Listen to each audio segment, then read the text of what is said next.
เป็นในวันนี้ครับในนามของบริษัทโซลิติสประเทศไทยขอต้อนรับทุกท่านเข้าสู่งานสัมมนาออนไลน์ในหัวข้อฟาร์มโคปลอดโรคด้วยหลักความปลอดภัยทางชีวภาพ Good afternoon, dear honorable customer. Please welcome to the seminar in the topic Cattle Biosecurity Symposium 2021. I am Dr. Ben, will be your moderator today together with Dr. Songkrot. สำหรับงานสัมมนาในวันนี้จะใช้เวลารวม2 ชั่วโมงโดยแบ่งการบรรยายเป็น3 หัวข้อครับเริ่มต้นด้วยการบรรยายภาคภาษาไทยในหัวข้อความสำคัญของ Biosecurity ต่อธุรกิจโคกระบือในประเทศไทยโดยรองศาสตราจารย์นายสัตวแพทย์ดร.กิติศักดิ์อัจฉริยขจรต่อด้วยการบรรยายภาคภาษาอังกฤษในหัวข้อ Biosecurity Experience and Points of Concern in Cattle Farm Management โดยดร. Of Christopherson และปิดท้ายด้วย Working Mechanisms of Disinfectants and Sanitizers How to In-Farm Application โดยดร. Peter Thompson และในช่วงสุดท้ายนะคะจะเป็นช่วงถามตอบอีกประมาณ10 นาทีค่ะทั้งนี้ภายหลังจบการบรรยายภาคภาษาอังกฤษโดยวิทยากรทั้ง2 ท่านทางดร.กิติศักดิ์จะให้เกียรติช่วยสรุปการบรรยายเป็นภาคภาษาไทยค่ะโดยในระหว่างการบรรยายหากผู้ฟังสัมมนามีคำถามสามารถส่งเข้ามาได้ในกล่องแชทบ็อกซ์ที่อยู่ทางด้านล่างของหน้าจอได้ตลอดระยะเวลาการสัมมนานะครับและท่านใดต้องการสอบถามกับทางวิทยากรโดยตรงสามารถเก็บคำถามไว้เปิดไมค์ถามได้ในช่วงสุดท้ายของการสัมมนาสำหรับท่านที่ต้องการเอกสารประกอบการสัมมนานะคะสามารถดาวน์โหลดเพิ่มเติมได้จากลิงก์ที่ทางแอดมินจะใส่ไว้ให้ในช่องแชทบ็อกซ์เช่นกันค่ะโดยหลังการบรรยายทั้ง3 หัวข้อทาง Scientist ร่วมกับคณะสัตวแพทย์จุฬาลงกรณ์มหาวิทยาลัยเรามีกิจกรรมดีๆมาให้ผู้ร่วมสัมมนาร่วมตอบคำถามและแชร์มุมมองลุ้นของสัมมนาคุณเป็นหนังสือคู่มือความปลอดภัยทางชีวภาพสำหรับฟาร์มโคนมพิมพ์ภาพ4 สีทั้งเล่มดังที่ทุกท่านเห็นในซ้ายมือนะครับโดยผู้ร่วมกิจกรรมสามารถส่งคำตอบมาได้ทางแชทบ็อกซ์ครับสำหรับ5 คำตอบแรกจะได้รับหนังสือส่วน5 คำตอบถัดมาจะได้รับเสื้อจากทาง Scientist สำหรับผู้ได้รับรางวัลแอดมินจะทักอินบ็อกซ์ไปสอบถามที่อยู่สำหรับจัดส่งครับขณะนี้ได้เวลาอันสมควรแล้วผมขออนุญาตเรียนเชิญนายสัตวแพทย์อนุพงศ์วานิชพิสิทธิ์พันธ์ผู้อำนวยการธุรกิจสัตว์ปีกสัตว์เคี้ยวเอื้องและอาหารสัตว์บริษัทโซลิติสประเทศไทยกล่าวเปิดงานครับผมครับสวัสดีทุกท่านครับยินดีต้อนรับสู่งานสัมมนาในวันนี้นะครับก่อนอื่นทางบริษัทโซลิติสก็ต้องขอบคุณทุกท่านเป็นอย่างสูงนะครับที่ให้เกียรติมาร่วมงานในวันนี้นะครับอย่างที่ทุกท่านทราบกันนะครับในปัจจุบันโรคระบาดในทางของทางสัตว์เคี้ยวเอื้องนะครับไม่ว่าจะเป็นโรค FMD ในอดีตหรือว่าเป็นโรค Lumpy Skin ที่เกิดขึ้นในปัจจุบันนะครับซึ่งโรคเหล่านี้ก็กระทบในส่วนของประชากรของทางสัตว์เคี้ยวเอื้องเนี่ยมากกว่า 60% นะครับแล้วก็กระทบต่อทางภาคธุรกิจเช่นเดียวกันดังนั้นทางบริษัท Scientist นะครับเห็นความสำคัญตรงนี้ก็เลยอยากจะเป็นส่วนหนึ่งในการซัพพอร์ตหรือช่วยเหลือของทางธุรกิจนะครับเราก็เลยมีการจัดสัมมนาครั้งนี้ขึ้นมานะครับก็ต้องขอบพระคุณทางรองศาสตราจารย์ดร.กิติศักดิ์นะครับจากคณะสัตวแพทยศาสตร์จุฬาลงกรณ์นะครับดร.โอฟจากทางเดนมาร์กแล้วก็ดร.ปีเตอร์จากทาง UK นะครับทางบริษัทหวังเป็นอย่างยิ่งนะครับว่าทุกท่านจะได้รับความรู้ประสบการณ์แล้วก็นำไปประยุกต์ใช้ในส่วนของภาคของผลิตของทุกท่านนะครับและท้ายที่สุดนี้นะครับทางบริษัท Scientist ก็ต้องขอบพระคุณทุกท่านเป็นอย่างสูงนะครับที่ให้การสนับสนุนพวกเรามาโดยตลอดนะครับเราหวังเป็นอย่างยิ่งที่จะได้เป็น Business Partnership กับทุกท่านและเติบโตไปด้วยกันนะครับ Good afternoon everyone welcome on board for the webinar training today as you know right now the pandemic of disease such as FMD in the past year or lumpy skin in currently which is impact for more than 60% of the ruminant population. So that's why Scientist foresee the importance of the impact for the business. So we would like to support by we share the training webinar by invite the keynote speaker, including Professor Kitisak from Chulalongkorn University, Dr. Of from Denmark, and Dr. Peter from UK. We do hope that you can gain more information, data, and knowledge to adopt with your operation to improve on that. Last but not least, we would like to thank you all for your long-term support. We look forward to be your partnership in the near future. Thank you. ค่ะขอขอบคุณนายสัตวแพทย์อนุพงศ์วณิชพิสิทธิ์พันธ์นะคะ Poultry Business Unit Director of Service Thailand ที่ให้เกียรติกล่าวเปิดงานค่ะ ในลำดับต่อไปนะคะดิฉันขอเชิญทุกท่านเข้าสู่ช่วงสัมมนาโดย รองศาสตราจารย์นายสัตวแพทย์ดร.กิติศักดิ์อัจฉริยะขจรในหัวข้อ Biosecurity มีความสำคัญกับโคกระบือไทยอย่างไรค่ะเรียนเชิญค่ะ สวัสดีครับได้ยินเสียงชัดเจนนะครับ ชัดเจนค่ะอาจารย์ ภาพขึ้นสไลด์เรียบร้อยนะครับผมสไลด์ขึ้นไหมครับ เรียบร้อยค่ะอาจาร ครับ ย์ ผมขออนุญาตไปนะครับผมมีเวลาประมาณ 3-40 นาทีก็ต้องขอบคุณทางเซอร์ติสและก็ท่านผู้เชี่ยวชาญจากต่างประเทศนะครับวันนี้ที่ได้รวมตัวกันจัดสัมมนาให้กับทั้งสัตวแพทย์และทั้งกลุ่มเกษตรกรในประเทศไทยนะครับก็ผมก็คงขออนุญาตขึ้นเกริ่นในช่วงแรกเป็นภาษาไทยนะครับแล้วก็อาจจะให้ในเรื่องของหลักการคร่าวๆเรื่องของ Biosecurity ซึ่งถ้าดูในธุรกิจปศุสัตว์บ้านเราเนี่ยอาจจะมีบทเรียนหรือมีข้อที่ต้องเรียนรู้อีกเยอะพอสมควรในรอบปีที่ผ่านมานะครับอย่างที่ทางคุณหมอได้กล่าวไปก่อนหน้านี้ก็คือเรื่องของโรคระบาดนะครับวันนี้เราก็จะต้องมานั่งดูหรือทบทวนนะครับในธุรกิจหมูไก่ก็อาจจะมีภาวะคุกคามเหมือนกันนะครับแต่เนื่องจากว่าในโคกระบือบ้านเรานี่อาจจะเป็นกลุ่มเป้าหมายที่ต้องกลับมานั่งมองเรื่องของความท้าทายในอนาคตที่เราจะเจอโรคไม่ว่าเป็นโรคประจำถิ่นหรือเป็นโรคที่เข้ามาใหม่ emerging ต่างๆที่เราได้ทราบในปีที่ผ่านมานะครับว่าเราเจอโรคติดเชื้อไวรัสลัมปี้สกินนะครับเพราะตรงนี้ก็เป็นประเด็นหนึ่งที่อยากเรียนไว้ให้ท่านผู้ฟังทุกท่านทราบนะครับว่าจริงๆแล้วเนี่ยเราเป็นห่วงเรื่องของความปลอดภัยทางชีวภาพสูงมากเพราะว่าในปัจจุบันเนี่ยหลายท่านอาจจะได้ไม่เห็นมุมมองจริงๆว่าความเสียหายที่เกิดขึ้นในรอบปีที่ผ่านมาเนี่ยอาจจะเป็นความเสียหายหนักครั้งหนึ่งในบ้านเรานะครับที่มีโรคสัตว์เกิดใหม่ขึ้นนะครับวันนี้ผมก็ขออนุญาตว่ามาสรุปในโอกาสที่เราได้ทำงานร่วมกับทั้งภาคเอกชนทั้งภาคเกษตรกรนะครับก็คิดว่าอาจจะมาแลกเปลี่ยนประสบการณ์ว่าสิ่งที่เรา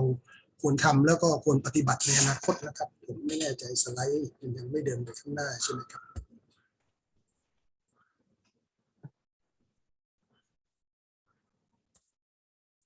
ใช้ arrow ก็ได้ครับอาจารย์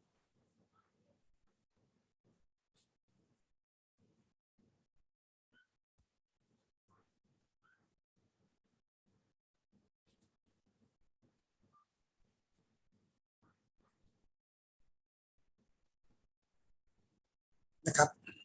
ในสไลด์นี้ก็ขึ้นต้นด้วยความหมายของคำว่าความปลอดภัยทางชีวภาพหลายคนก็คุ้นเคยกับภาษาอังกฤษอยู่แล้วว่าเรื่องของ Biosecurity นะครับเราก็มองอยู่2เรื่องนะครับเรื่องแรกก็คือเรื่องของระบบการจัดการเรื่องที่2คือมาตรการทางกายภาพวัตถุประสงค์เพื่ออะไรครับเพื่อป้องกันและควบคุมโรคนะครับไม่ว่าป้องกันไม่ให้โรคเข้ามาหรือเมื่อโรคเข้ามาแล้วควบคุมไม่ให้โรคกระจายไปอย่างรวดเร็วหรือลุกลามนะครับเราต้องการลดความเสี่ยงในการนำโรคเข้าสู่ในฟาร์มหรือการกระจายของเชื้อโรคในฟาร์มมันหมายรวมถึงเชื้อหลายชนิดนะครับที่เราอาจจะคุ้นเคยก็ตามไม่คุ้นเคยก็ตามครับในฟาร์มมีความเสี่ยงอะไรบ้างนะครับลึกๆเป้าประสงค์หลักๆในระยะใกล้หรือไกลก็ตามสุดท้ายเนี่ยความปลอดภัยทางชีวภาพที่เราเรียกว่า Biosecurity เนี่ยเราต้องการให้สัตว์มีสุขภาพที่ดี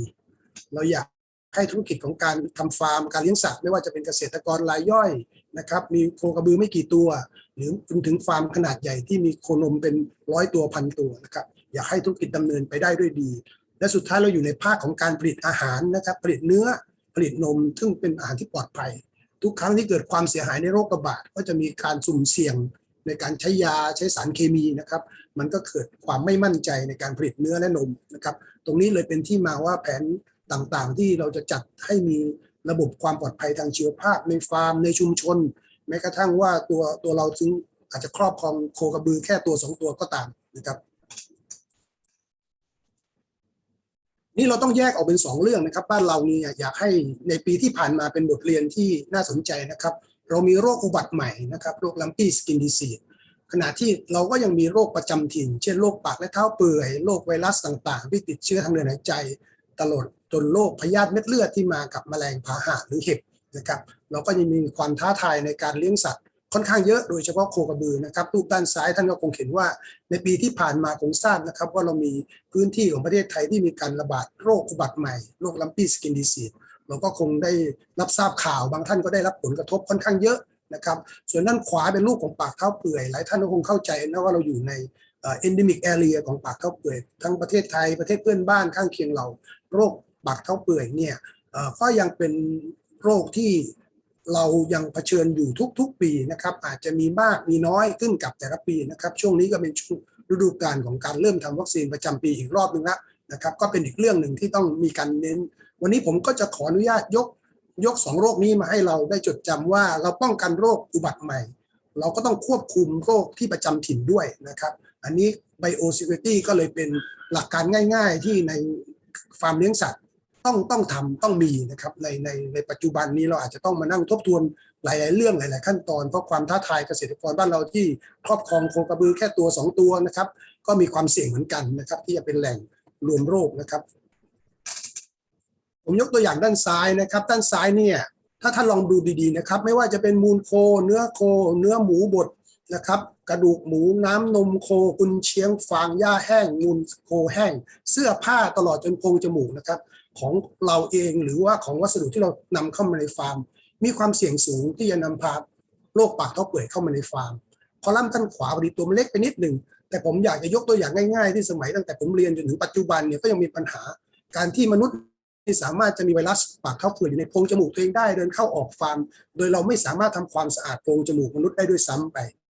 นะครับบางคนเสื้อผ้าเครื่องแต่งกายนะครับไวรัสสามารถอยู่ได้เป็นเดือนนะครับไปฟาร์มโน้นเข้าฟาร์มนี้นะครับก็มีปัญหาเหมือนกันเพราะในต่างประเทศทุกคนยอมรับนะครับว่าไวรัสสามารถออกจากตัวสัตว์ไปปนเปื้อนกับน้ำนมปนเปื้อนกับสิ่งคัดหลั่งต่างๆไม่ว่าทางน้ำลายน้ำมูกนะครับแม้กระทั่งว่ามูลสัตว์ปัสสาวะนะครับพวกนี้สามารถออกมาก่อนที่สัตว์จะแสดงอาการปากเท้าเปื่อยด้วยซ้ำไปนะครับเพราะนั้นเนี่ยแหล่งของโรคอยู่ตรงไหนตรงนั้นก็จะเป็นที่กระจายไวรัสออกไปในรูปแบบของการกระจายไวรัสปากเท้าเปื่อยก็จะมีเรื่องของรถเรื่องของรองเท้าเรื่องของบูทที่ใช้ในฟาร์มเรื่องของอุปกรณ์ต่างๆที่เราใช้ร่วมกันไม่ว่าจะเป็นรถบรรทุกขนอาหารขนน้ำนมนะครับหรือขนมูลสัตว์อุปกรณ์เครื่องจักรที่เราใช้ในฟาร์มร่วมกันแต่ละคอกแต่ละโรงเรือนนะครับก็เป็นพาหะที่จะนำโรคไวรัสปากเท้าเปื่อยได้ส่วนด้านขวาผมยกตัวอย่างเรื่องของลัมปี้สกินนะครับลัมปี้สกินเนี่ยเป็นโรคที่ติดเชื้อไวรัสเหมือนกันแต่โรคจะต้องมีแมลงเป็นพาหะเพราะฉะนั้นเราคงรู้แล้วนะครับว่าถ้ามีรถเคลื่อนย้ายสัตว์ที่มีสัตว์ป่วยมีความเสี่ยงสูงนะครับบางครั้งในบ้านเราสถานการณ์อาจจะควบคุมยากนะครับถ้ามีพาหะเช่นแมลงวันคอกแมลงวันบ้านก็จะมีความเสี่ยงสูงเข้าไปอีกการควบคุมค่อนข้างยากนะครับและในปัจจุบันเนี่ยถ้าเรารู้ว่าโรคเป็นความท้าทายเนี่ยเราต้องศึกษารายละเอียดให้ลึกไปว่าโรคหรือเชื้อไวรัสเหล่านี้เข้ามาในฟาร์มเราได้ยังไงนะครับก่อนที่เราจะเจอปัญหาว่าเมื่อโรคเข้ามาแล้ว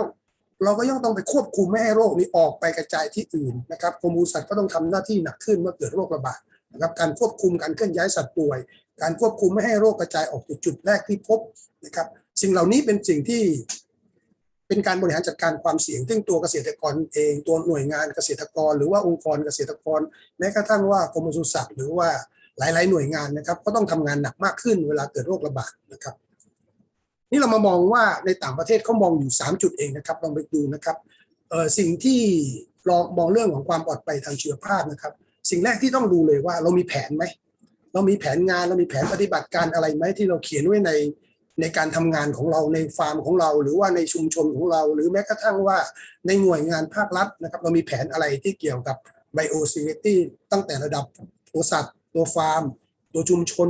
จนกระทั่งถึงว่าตัวประเทศเรามีแผนอะไรเป็นชัดเจนไหมครับว่ามีเรื่องของการควบคุมระบบความปลอดภัยทางชีวภาพเรามีอะไรที่เป็นระบบที่มีการเฝ้าระวังโรคดีเทคโรคเนิ่นๆนะครับมีการรายงานโรคอย่างรวดเร็วดีไหมครับและสุดท้ายการให้การอบรมการให้ความรู้สำคัญมากๆมหาลัยก็อาจจะเข้ามามีส่วนช่วยได้บ้างนะครับแต่หลักๆแล้วในเกษตรกรก็ต้องมีความจำเป็นในการเข้าไปเรียนรู้อย่างวันนี้ก็มีน่าจะมีความรู้อะไรที่เราอาจจะต้องมาทบทวนบ้างมีความรู้อะไรที่เราอาจจะต้องมาเรียนรู้ใหม่บ้างอะไรที่เรายังเข้าใจไม่ถูกต้องอันนี้ก็สำคัญนะครับ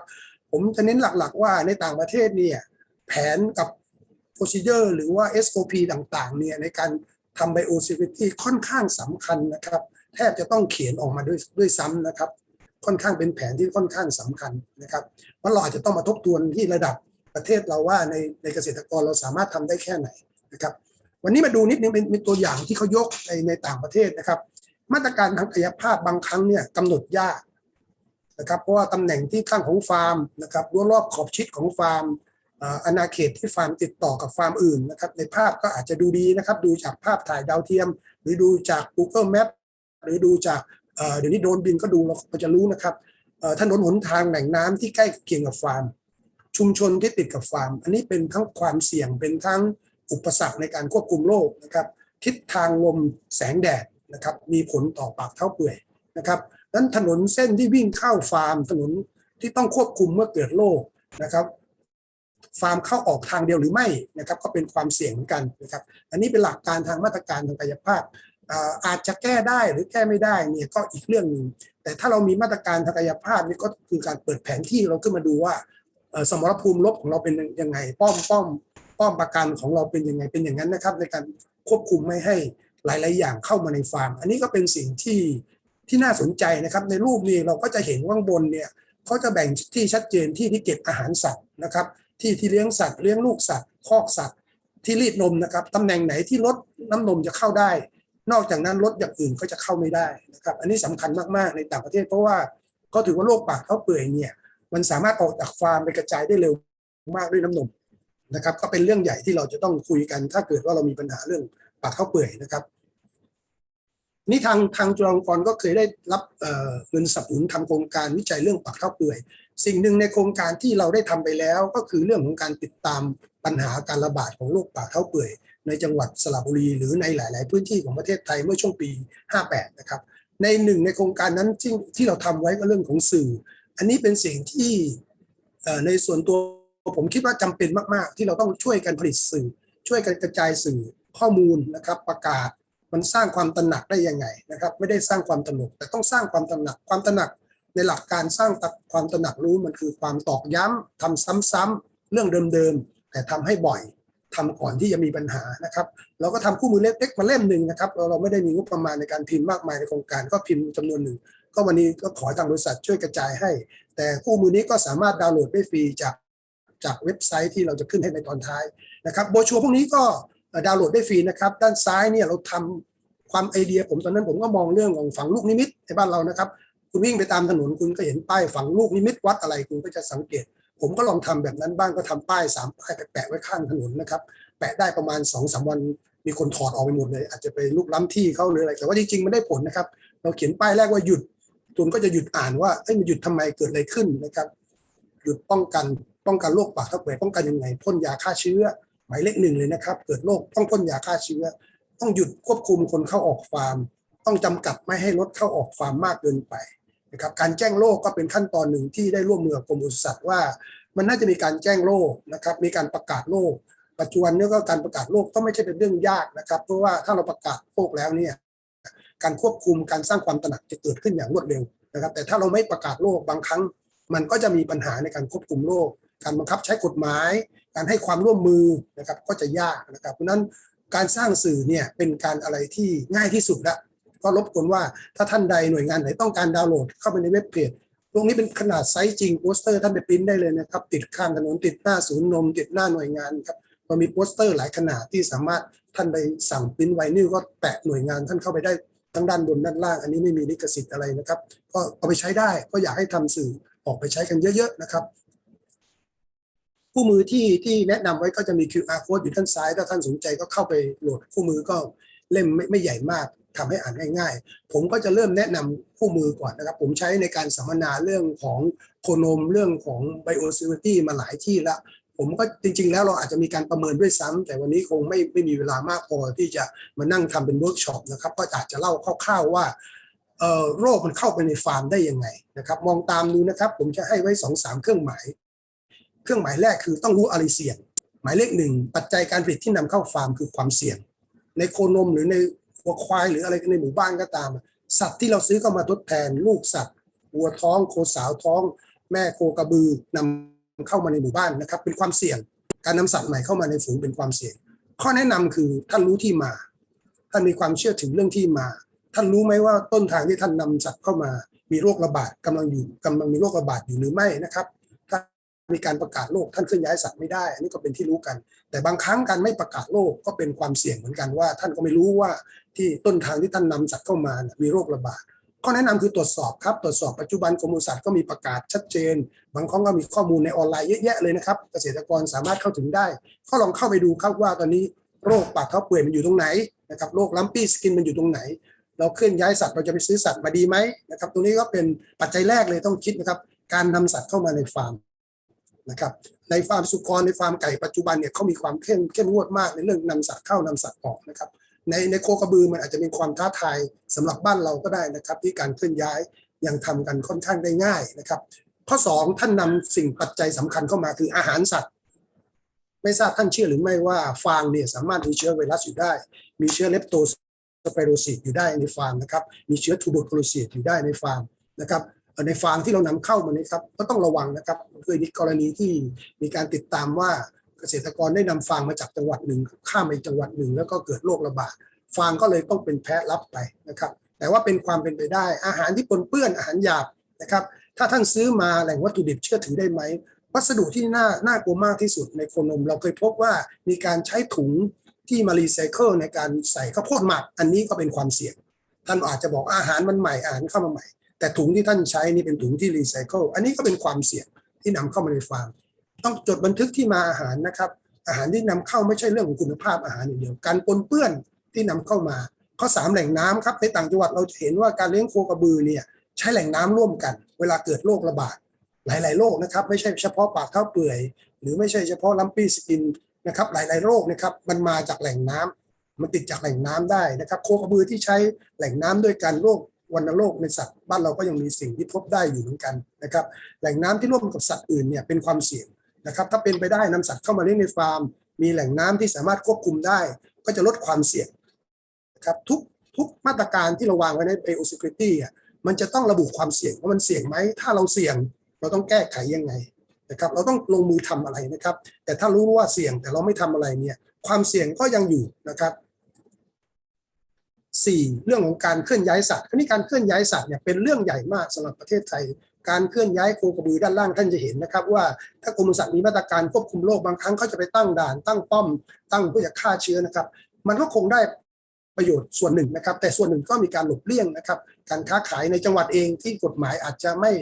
ม่สามารถเข้าไปถึงการเคลื่อนย้ายสัตว์ระยะใกล้ๆเราก็ควบคุมไม่ได้นะครับบางครั้งเนี่ยการขนย้ายสัตว์เนี่ยเป็นเรื่องใหญ่นะครับในช่วงเกิดโรคระบาดในช่วงปีที่ผ่านมาโรคลัมปี้สกินดิซีสก็จะสอนเราเยอะเลยว่าโรคจะข้ามจากภาคอีสานไปภาคตะวันตกหรือลงไปภาคใต้ได้ยังไงนะครับแมลงหรือสัตว์ไม่สามารถจะไปได้ไกลขนาดนั้นนะครับปัจจัยเสี่ยงก็คือการเคลื่อนย้ายสัตว์นะครับต้องหยุดการเคลื่อนย้ายสัตว์นะครับโดยเฉพาะตัวฟาร์มเราเองตัวชุมชนเราเองตัวหมู่บ้านเราเองก็ต้องพิจารณาเป็น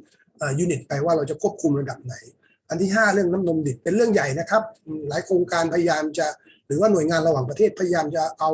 น้ำนมดิบเนี่ยเข้ามาเป็นวัตถุที่ต้องควบคุมนะครับบางครั้งมีการนำเสนอห้ามส่งน้ำนมดิบความเสียหายเกิดขึ้นมหาศาลนะครับถ้าเกิดโรคแล้วห้ามส่งน้ำนมดิบน้ำนมจะไปไหนนะครับเพราะเขาพบว่าหลายๆโรคในน้ำนมเป็นพาหะปากเท้าเปื่อยน้ำนมเป็นตัวสื่อชนิดหนึ่งที่จะนำโรคไปได้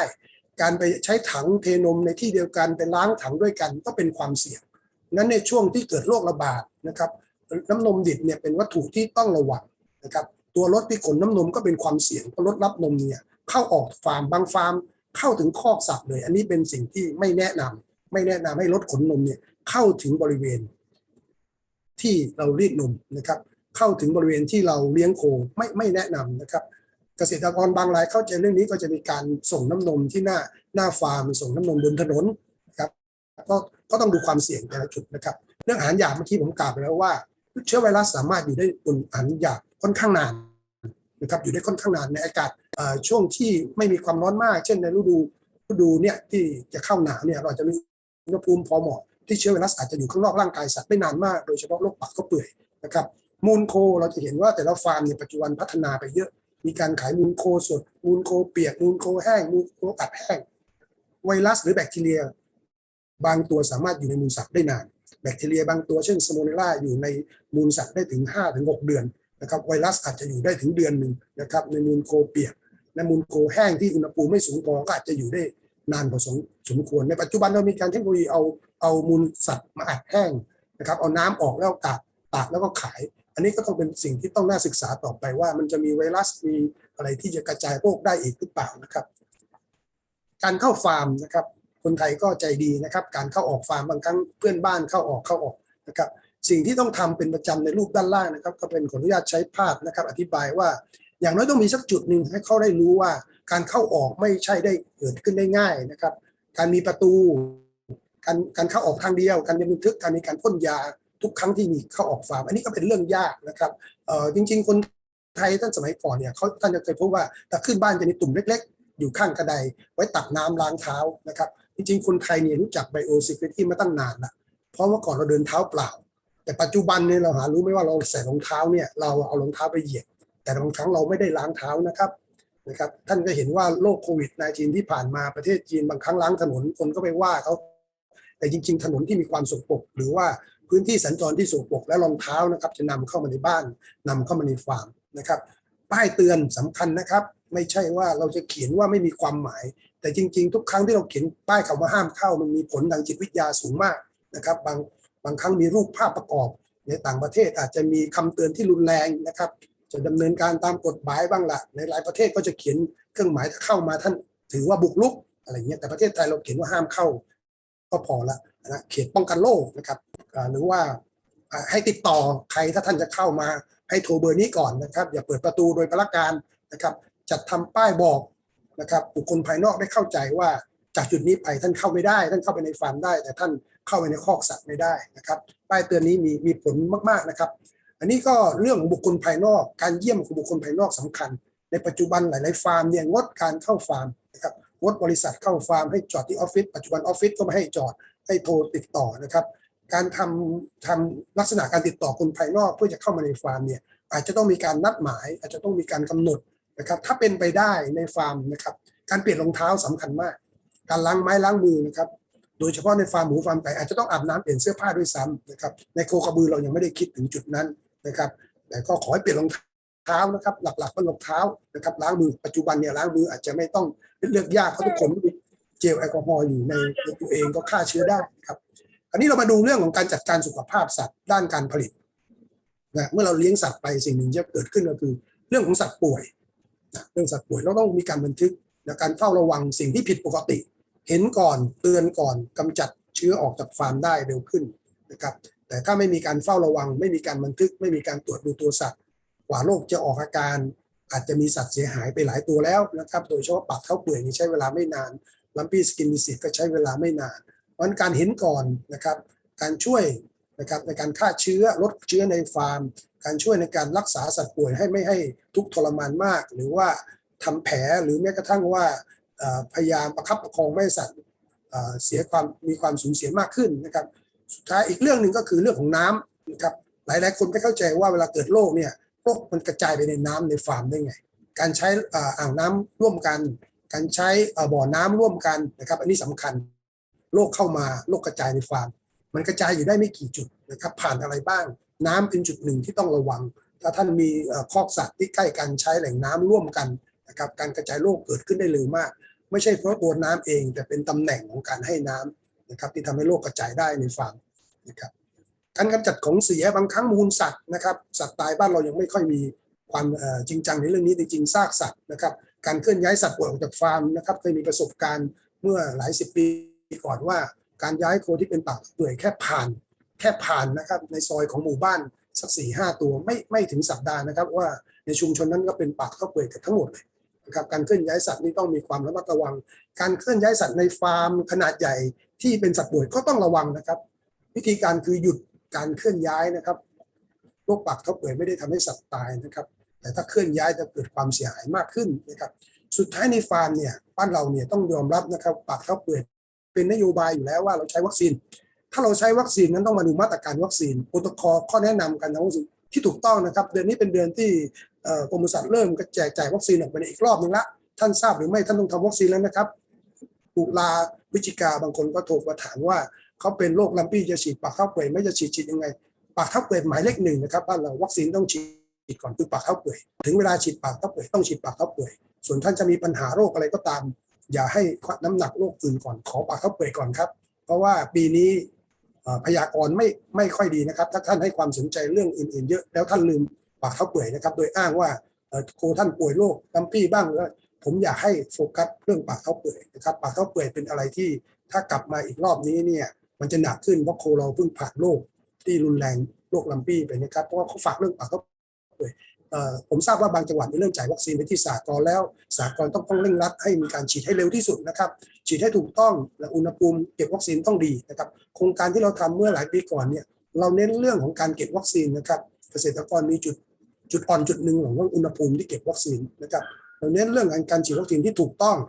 เราเน้นว่าสัตว์ลูกสัตว์หรือสัตว์ตัวแรกสัตว์ที่เขาได้รับวัคซีนครั้งแรกต้องมีการบูสเตอร์นะครับวัคซีนปากข้าวเปื่อยการใช้วัคซีนในการควบคุมโรคต้องศึกษาตัววัคซีนดีๆนะครับว่าเราได้รับปากข้าวเปื่อยเป็นเชื้อตายนะครับแต่ลัมปี้สกินเราเป็นเชื้อเป็นนะครับต้องทำความเข้าใจเรื่องของวัคซีนเพราะนั้นมาตรการที่14เนี่ยเมื่อโรคเข้าฟาร์มหรือไม่เข้าฟาร์มก็ตามเนี่ยเราป้องกันถึง13ข้อละนั้นข้อ14คือเราป้องกันตัวสัตว์ละการใช้วัคซีนคือมาตรการหนึ่งนะครับอันนี้บางครั้งการเลี้ยงสัตว์อื่นๆในฟาร์มนะสุนัขนี่เป็นสัตว์ที่เราพบมากที่สุดและสุนัขก็เป็นสัตว์ที่เป็นเพื่อนมนุษย์ที่ดีนะครับแต่บางครั้งการเลี้ยงสุนัขใกล้คอกวัวมากเนี่ยท่านก็อาจจะเอาไปพบสุนัขไปกินรกนะครับพบสุนัขไปกัดวัวพบสุนัขไปทำร้ายลูกวัวอย่างเงี้ยแต่จริงๆเรื่องนั้นเป็นอุบัติเหตุแต่สิ่งที่ตามมาคือสุนัขหรือแมวหรืออะไรก็ตามที่เข้ามาในคอกวัวค่อนข้างจะมีความสุ่มเสี่ยงนะครับที่เขาจะอาจเอาไปแพร่กระจายโรคได้นะครับซึ่งเราควบคุมเขาไม่ได้การที่สุนัขอยู่ในฟาร์มแมวอยู่ในฟาร์มนะครับแล้วเข้าไปสัมผัสกับตัวสัตว์สัมผัสกับน้ำนมนะครับเราควบคุมเขาไม่ได้นะครับข้อ16นี่จริงๆเป็นข้อที่ผมน่าจะพูดเป็นข้อแรกนะครับมันต้องมีการวางแผนนะครับเรียงลำดับความสำคัญว่าทางกายภาพทำอะไรนะทางการจัดการทำยังไงสุดท้ายต้องมีการประเมินความเสี่ยงนะครับเราเคยใช้19ข้อนี้ประเมินความเสี่ยงนะครับเราก็พบว่าบางฟาร์มนี้เสี่ยงสูงมากนะครับหรือหน่วยงานบางหน่วยงานเนี่ยราชการเนี่ยจะให้น้ำหนักกับทุกข้อเลยนะครับแต่อาจจะไม่รู้ว่าข้อไหนสำคัญที่สุดนะครับสำหรับเกษตรกรอย่าให้เอาตรงนี้ไปประเมินครับมี19ข้อท่านติ๊กตามนี้เลยครับท่านมีเสี่ยงเกินครึ่งหนึ่งท่านก็เตรียมมือรับกับโรคปากข้าวเปื่อยได้นะครับเพราะว่าปัญหาของเราคือถ้าเรามี19จุดที่ต้องเช็คท่านเช็คแล้วท่านลงมือแก้ไขหรือไม่นะครับคราวนี้เนี่ยผมยังมีอีก2สไลด์คือการบันทึกข้อมูลนะครับบางครั้งบอกไม่ค่อยมีความสำคัญแต่สิ่งที่สำคัญที่สุดคือการบันทึกนะครับเวลาจะดูอะไรย้อนหลังเนี่ยถ้าไม่มีบันทึกยากครับความเสี่ยงที่เกิดขึ้นเพราะว่าท่านไม่บันทึกว่าท่านทำวัคซีนท่านไม่บันทึกว่าท่านเอาสัตว์เข้ามาครั้งแรกเมื่อไหร่นะครับเอามาจากไหนนะครับมันมีอยู่ไม่กี่จุดนะครับไม่ใช่ว่าทุกบันทึกต้องสำคัญแต่บางบันทึกเนี่ยสำคัญมากๆโดยเฉพาะการทำวัคซีนนะครับการอบรมเกษตรกรนะครับเราก็เคยไปทำการอบรมรายย่อยก็น่าเห็นใจนะครับการรวบรวมคนมานั่งอบรมเกษตรกรบางครั้งเนี่ยก็มีความเข้าใจที่แตกต่างมีการเรียนรู้ที่แตกต่างแล้วเขาก็รับข่าวสารข้อมูลทุกทางอันนี้การวินิจฉัยข้อมูลข่าวสารเนี่ยก็เป็นความสามารถของแต่ละบุคคลบางคนก็เชื่อเพื่อนบ้าน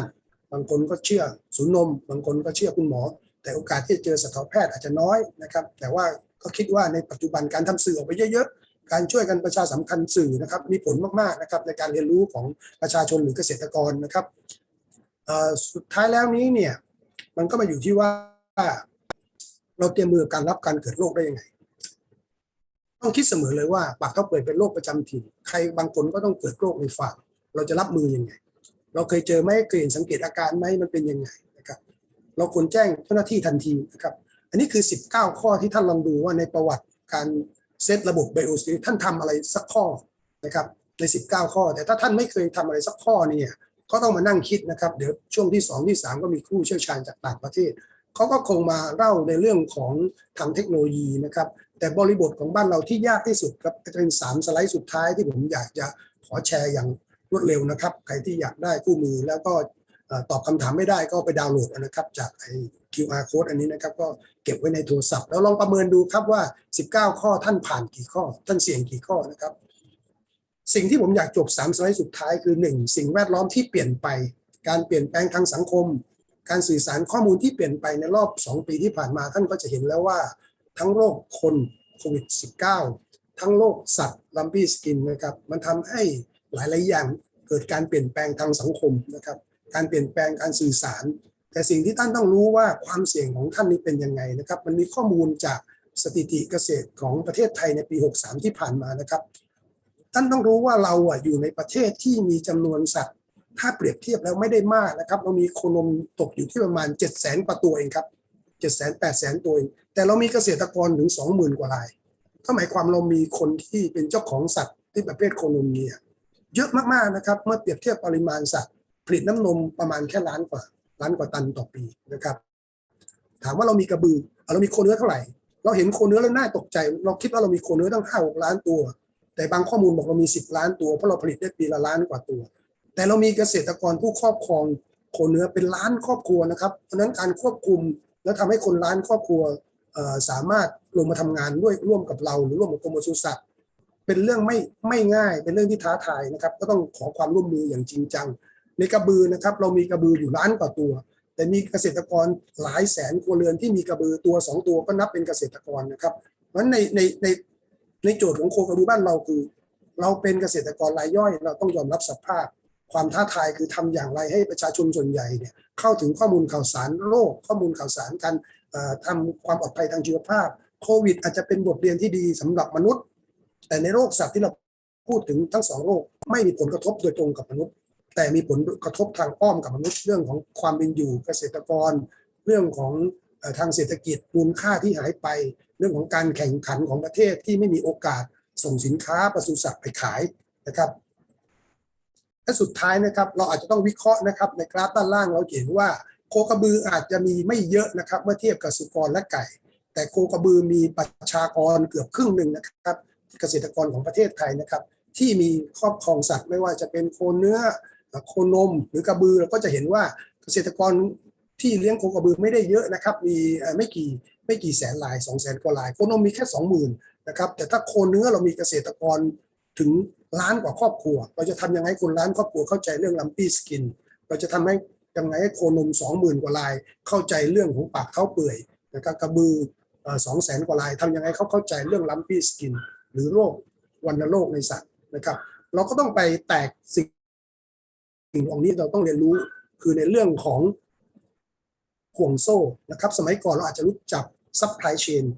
ชนเป็นการปฏิวัติการเกษตรชนิดหนึ่งพอผ่านไป20 กว่าปีเขาพบว่าซัพพลายเชนทำให้เกิดปัญหาในทางการเกษตรเพราะผู้ผลิตไม่ได้สนใจผู้บริโภคแต่ในปัจจุบันในสินค้าหลายๆชนิดเนี่ยเขาใช้ value chain ก็คือผู้บริโภคหรือตลาดเป็นตัวชักนำนั้นในปัจจุบันเนี่ยเราอาจจะต้องปรับมุมมองของเกษตรกรปรับมุมมองขององค์กรเกษตรกรปรับมุมมองของภาครัฐต้องมามองว่า value chain ของการป้องกันโรคมันอยู่ตรงไหน value chain ของการควบคุมโรคสักโรคนึงมันอยู่ตรงไหนนะครับแล้วเราต้องวิเคราะห์ให้ออกว่าvalue chain นั้นน่ะใครควรทำกิจกรรมอะไรใครมีบทบาทยังไงนะครับเพราะใน value chain ต่างๆไม่ว่าจะคุยเรื่องโรคปากเท้าเปื่อยโรคลัมปี้สกินนะครับหรือโรคการควบคุมโรคใดๆก็ตามเนี่ยใน value chain ของสินค้าตัวหนึ่งจากวัวไปสู่น้ำนมจากโคเนื้อเป็นสินค้าเนื้อสดเนื้อแช่แข็งนะครับมันก็มีกิจกรรมหลากหลายมากที่มีผู้มีส่วนได้ส่วนเสียพอมีผู้มีส่วนได้ส่วนเสียก็ต้องมานั่งมองอีกว่าบทบาทของผู้ที่จะมีบทบาทอำนาจหน้าที่หรือบังคับใช้หรือคนเกษตรกรผู้มีความสนใจมากน้อยไม่ต่างกันนั้นผู้มีส่วนได้ส่วนเสียจะเป็นคนกำหนดบทบาทหรือมีส่วนร่วมนั้นองค์กรภาครัฐหรือองค์กรเกษตรกรก็ตามเนี่ยอาจจะต้องเอา2ประเด็นนี้มานั่งดูว่าความสำเร็จความท้าทายที่จะนำไปสู่การควบคุมโรคโดยใช้ระบบ Biosecurity ที่เราจะเรียนรู้วันนี้จะต้องทำยังไงนะครับผมก็ขอฝากไว้สุดท้ายนะครับก็คือการคิดแบบตระหนักรู้สำคัญมากๆนะครับปัจจุบันข้อมูลข่าวสารที่ไหลเข้ามาอย่างรวดเร็วเนี่ยสร้างความตระหนกแต่ความตระหนักรู้เนี่ยเกิดขึ้นน้อยนะครับความตระหนักรู้เกิดขึ้นน้อยไม่ว่าจะเป็นโควิด -19 นะครับมีข้อพิพาทเยอะแยะมีข้อคอนฟลิกต์เยอะแยะหมดเลยนะครับโรคสัตว์ก็จะเหมือนกันมีความรู้เยอะมีความสร้างความตระหนกเยอะแต่ตระหนักรู้เนี่ยถ้าวัดมาเป็นเปอร์เซ็นต์ค่อนข้างน้อยอันนี้มาถึงเรื่องความรับผิดชอบต่อสังคมเป็นทักษะใหม่หลังเราเจอโควิด -19 เนี่ยหลายๆคนคงเข้าใจคำว่า new norm หรือ next norm เราจะอยู่กันยังไงถ้ามีโรคระบาดในคนหรือเราจะอยู่กันยังไงถ้ามีโรคระบาดในสัตว์ในยุคใหม่ๆในอนาคตที่เราจะต้องเผชิญความท้าทายนะครับทั้งระบบเศรษฐกิจทั้งการแข่งขันนะครับ สุดท้ายคือฝากไว้นิดนึงครับในศูนย์วิจัยและถ่ายทอดเทคโนโลยีเพื่อการพัฒนาการเลี้ยงโคนมในเขตร้อนชื้นนะครับเราอยู่ตรงแก่งคอยสระบุรีนะครับเราก็จะมีทั้งฟาร์มวิจัยเล็กๆมีแม่โค50 แม่เรามีศูนย์วิจัยเรื่องคุณภาพน้ำนมเรามีศูนย์วิจัยเรื่องของอาหารสัตว์นะครับปีหน้าเราก็จะมีศูนย์วิจัยเรื่องของพืชอาหารสัตว์นะครับตลอดจนการถ่ายทอดเทคโนโลยีหัวชั่วต่างๆนะครับก็ถ้าท่านใดสนใจก็เข้าไปติดตามดูนะครับก็อาจจะเป็นเพื่อนหรือว่าแลกเปลี่ยนข้อมูลกันนะครับในส่วนผมในส่วนแรกขออนุญาตหยุดไว้ตรงนี้ก่อนนะครับแล้วก็เดี๋ยวจะแจมในส่วนที่2ต่อไปครับขอบคุณครับ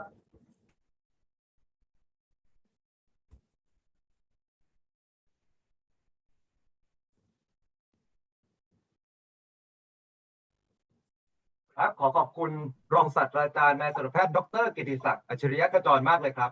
เป็นหัวข้อที่น่าสนใจและเหมาะกับการควบคุมสถานการณ์การระบาดของโรคณปัจจุบันนี้และสำหรับคำถามในพาร์ทนี้นะครับถามว่าโรคอุบัติใหม่และโรคประจำถิ่นที่อาจารย์กล่าวถึงมามีโรคใดบ้างให้ยกตัวอย่างน้อย2โรคนะครับผู้ฟังสามารถพิมพ์คำตอบลุ้นรับของรางวัลได้ทางแชทบอกได้เลยครับและในลำดับถัดไปขอเรียนเชิญทุกท่านรับฟังบรรยายในหัวข้อ Biosecurity Experience and Points of Concern in Cattle Farm Management โดยดร. Ulf Kristoffersen Disinfection Advisor จากประเทศเดนมาร์ก May I invite Dr. Ulf to deliver your presentation.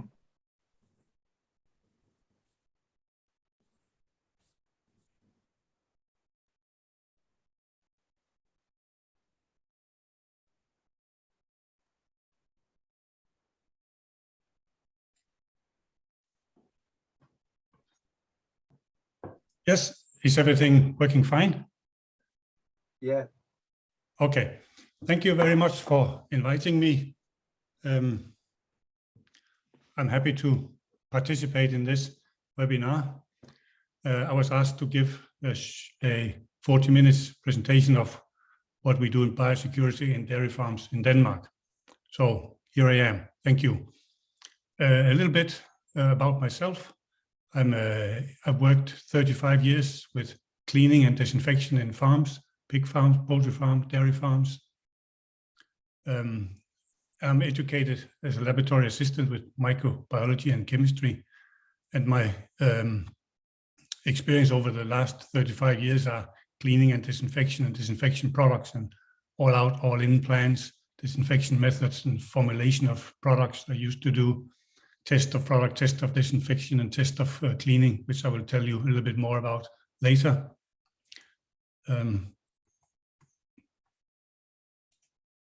And for the last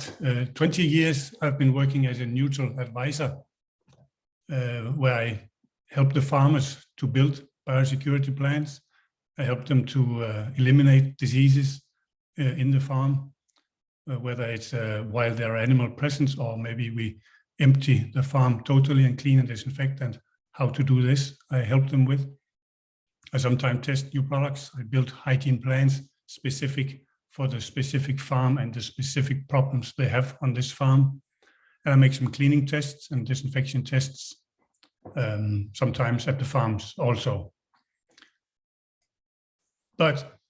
I was told I was asked to tell about how we do biosecurity in dairy farms in Denmark. So what I will talk about is the external biosecurity and internal biosecurity, a little bit about cleaning and disinfection, and I will show you some critical places. The external biosecurity is also about the visitors coming to our farm. For example, where do they park the car if the veterinarian or consultants are coming? I would like very much what we do in Denmark is that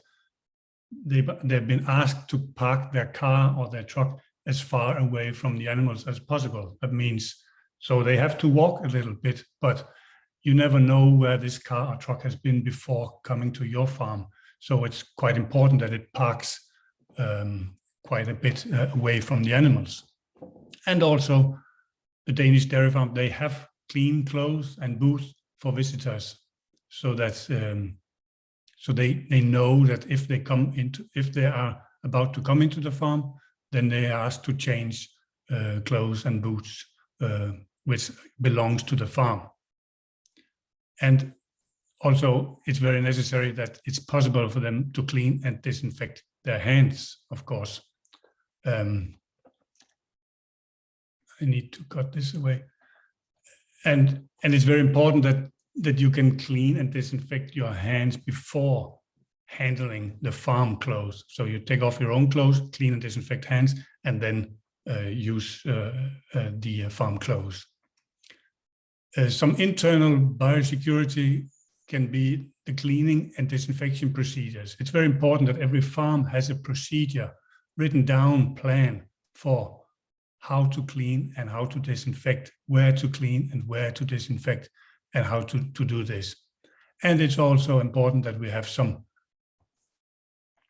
control measures, a checklist. When we clean and disinfect something, it could be some tools, equipment, or areas, or small things, that there is some kind of check and control after cleaning. Is it clean? I will talk more about this later also. Also, a training program for staff so that they always know how to follow the protocols, and not only how to follow protocols, but also why. It's very important that they understand why do we have to do this. And proceeding for handling tools, tools for feedstuff, tools for manures, very important that we have sat down and talked about and thinking how is the best procedure for handling these tools. And also procedures, of course, for moving animals, so that we don't move young animals back to older animals. So it's important that we have a description, a plan for how to move the animals around the farm. And also a procedure for handling sick animals, of course. That's obvious. That's very, very important, how to handle the sick animals. And it can be different from farm to farm, of course. Also, on the internal biosecurity, it's quite important that we always clean the boots when going from one area to another area. Clean and maybe even disinfect them once in a while, also the boots. And never send animals backwards in the system. That's completely forbidden. Wash and disinfect hands when handling sick animals. Every time, every day, we have to handle and take care of the sick animals, and it's quite important that we take high biosecurity measures when we leave the sick animals area. And it's very important that we have extra hygiene in the sick animal area, what we call hospital area. We must clean and disinfect there a little bit more often than around the not sick animals. And wash and disinfect hands when going from one group of animals to another group. So that is also important. Areas with extra attention. The boxes, the areas, as I said before, what we call quarantine area with sick animals, do some extra attention here. Make sure that the system is working fine in this area with the sick animals. Guests and vehicles where to park, as I said before.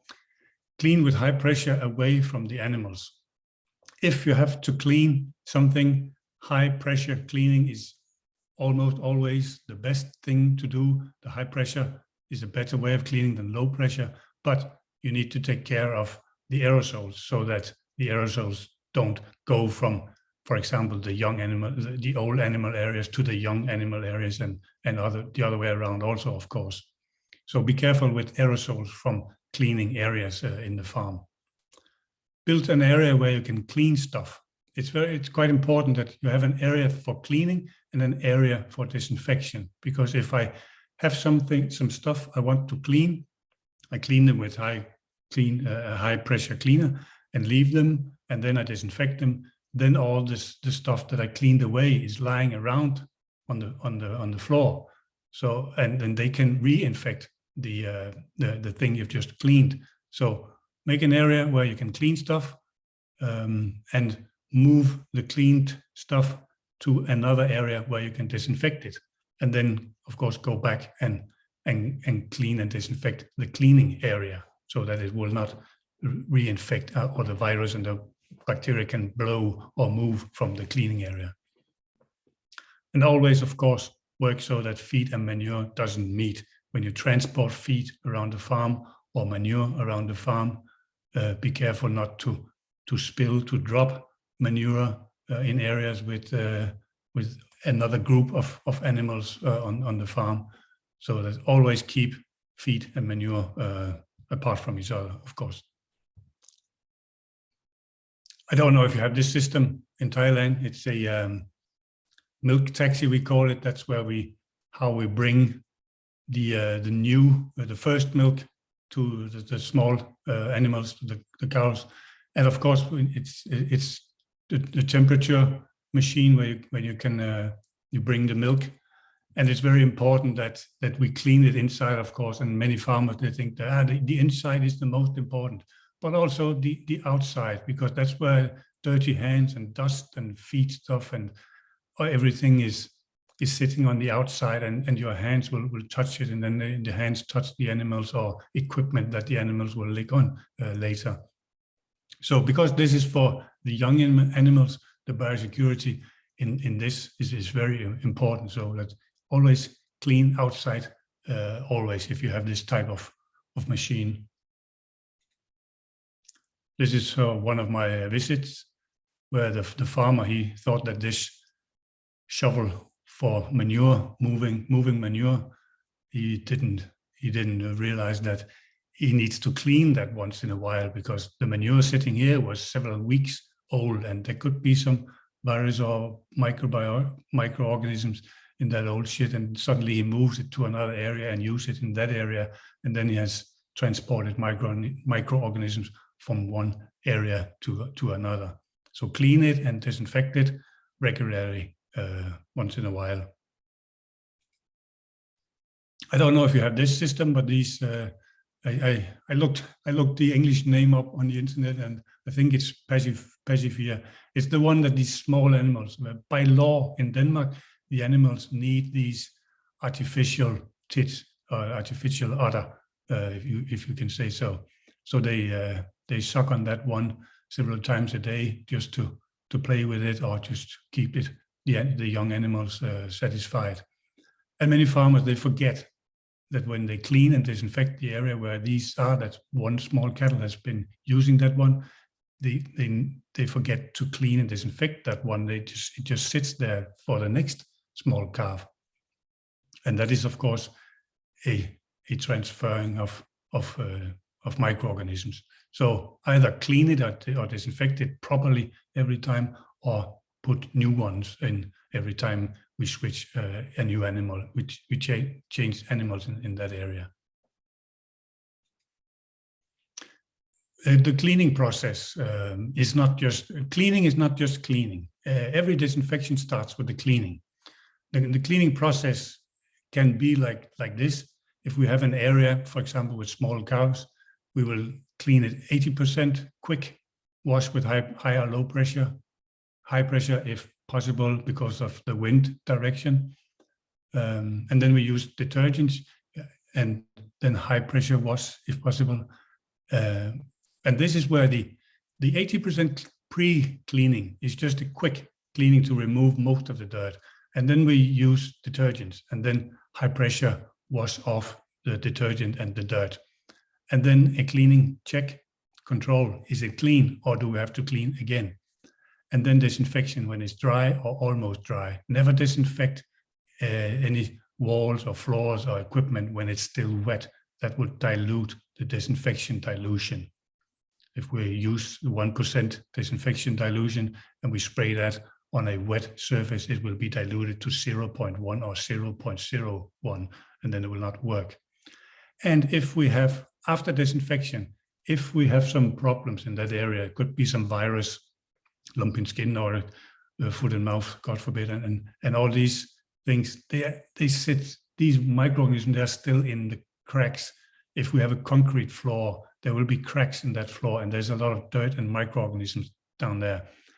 And we cannot disinfect that because organic material will kill any disinfectants. products. So therefore we can lift the pH to 11.5 with hydrated lime in the cracks after disinfection. That is corrosive, so you need to dry, and after when it's dry, it's not corrosive anymore. But that would help a lot if we have some problems on the farm. Is detergent an option? I don't know if you use detergent, but almost 99 out of 100 farmers in Denmark, they use now detergent, as well as everybody who wash their hair in the shower use hair shampoo, because water and grease cannot mix. So shampoo is necessary for cleaning your hair, and detergent, soap products, is necessary to get rid of the organic materials on the surfaces. And it's actually quite simple. It's some chemical long molecules that has the ability to have a grease-loving part and a water-loving part. So the yellow you can see is a small layer of grease, and the green ones is the detergent, which will stick to grease and build bridge to the water that comes afterwards. Maybe Mr. Peter Thompson will tell more about that later.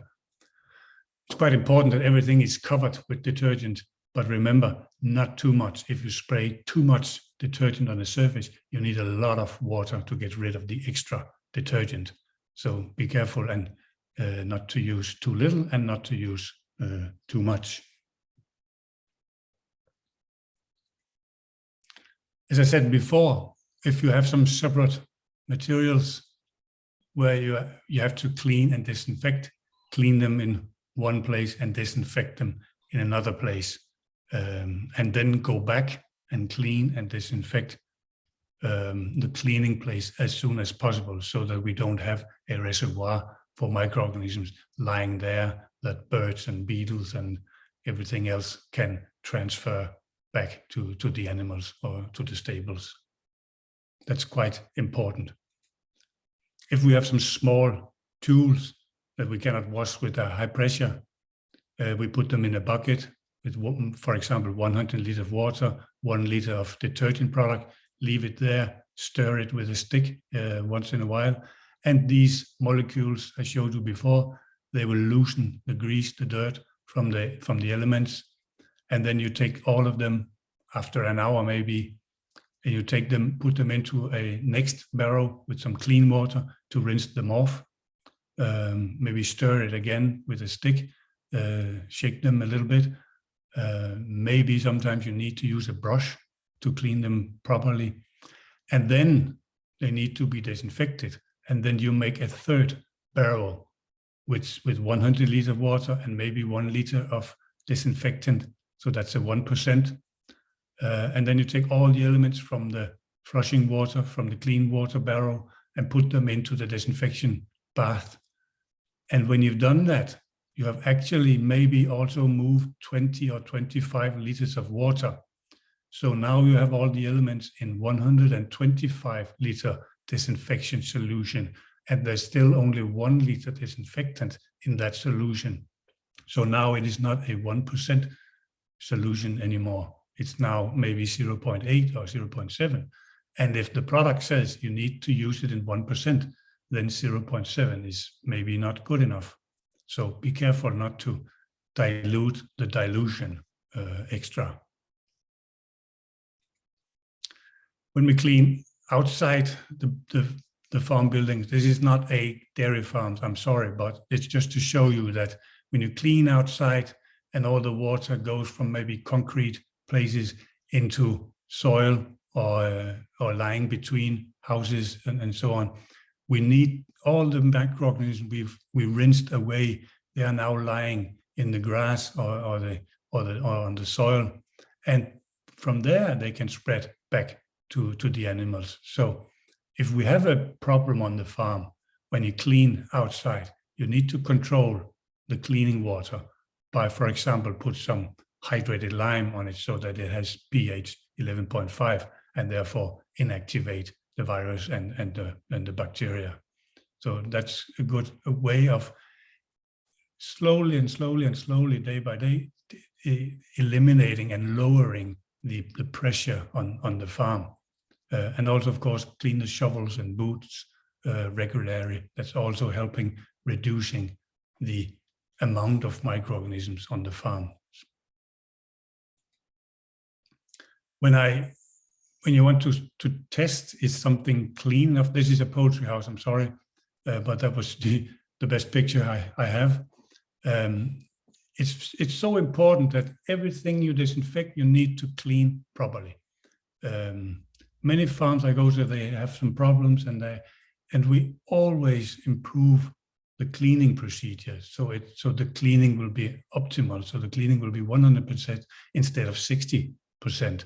And one way to check the cleaning is this adenosine triple phosphate machine, which I find very, very useful. It's I take a swab with some cotton stick, 10 square centimeters, put it into some enzyme liquid in a tube, and then into the machine, and then within 10 seconds, nong song sam ti ha hok yet bat gao zip, and so on. In 10 seconds, I get the result. Is it clean enough to start disinfection or not? So it's quite a good and quick, efficient machine to test. Is it clean enough to start disinfection? Yes, it's clean, start disinfection. And if you do the disinfection properly, you're home safe. So it's a good test. What you can do, if you, not many farmers buy this machine because it's quite expensive and it's a little bit expensive to use also. So you can also check, of course, yourself with a flashlight, for example. You can move your fingers across the subject you have been cleaning and feel on your fingers, is it clean enough or is it still greasy? You can use a flashlight to put in and to show, you cannot see 4 or 5 meters away if it's clean or not, unless you use a strong flashlight. I found out that 1500 lumen is minimum to get a good look. Is it, and then I can see, is it clean or not clean enough. Again, about this washing place, we have in Denmark this system with this is actually is some kind of wagon. We have 6 animals in each wagon, and they are placed away from the cows, the small, the young animals. And when they finish here, they go to another place, and then they clean and disinfect these wagons. You can see they are all in a row, and on the back side of this one, there's another row with 3 or 4 of these wagons. And many farmers, they tend to just empty them, get the manure out, clean and disinfect, and then some new straw or hay into it, and then they put new animals again. The farms that have some problems, they need to pull that away with a tractor and move it to a cleaning and disinfection place and clean it there and move it back and disinfect it. That's the only way to get rid of and to break the transfer of germs going from this animal you see here to the next one that is put in that cage. So that's important. The drinking bowls is also an important element, that you clean them with detergent, not just clean with warm water, but clean them with some alkaline high pH detergent and with a brush if you do it manually. In some farms in Denmark, they have a washing machine for cleaning these. But it's important that these are cleaned inside and outside, and then we leave them to dry. And then we move them to a safe place and store them in a dry place where they, in some closed area where they cannot take dust from the wind and so on. So very important that these are cleaned and disinfected properly. This is an area with the small cows in every one of these white cottages. There is a calf, and they are actually, this is the washing place where they are put, and then they use alkaline detergent to clean, and they clean them, pre-clean them, and then they put detergent, leave it for 15 minutes, and then they wash away the detergent. This is a cleaning place far away from from the animals. And then they are moved and disinfected when they are almost dry. But of course, when you have a cleaning place like this, you need also to clean the area afterwards. When we take these away, now you can see this is actually a little bit away from the other one, but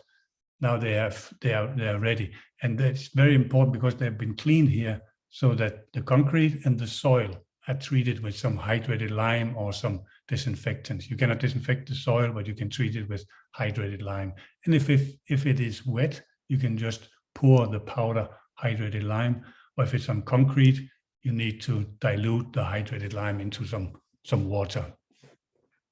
15%. So when we clean these small carved area, you see this is actually a farm I went to he asked me to come and check, is this clean enough? So I checked, and you can see where the red arrow, there's a lot of dirt still in this one. Also on the small iron door, you can see here on top, there's a lot of dirt also. And that's where people's hands goes very often, so you can easily transfer microorganism from here to another place with the hands.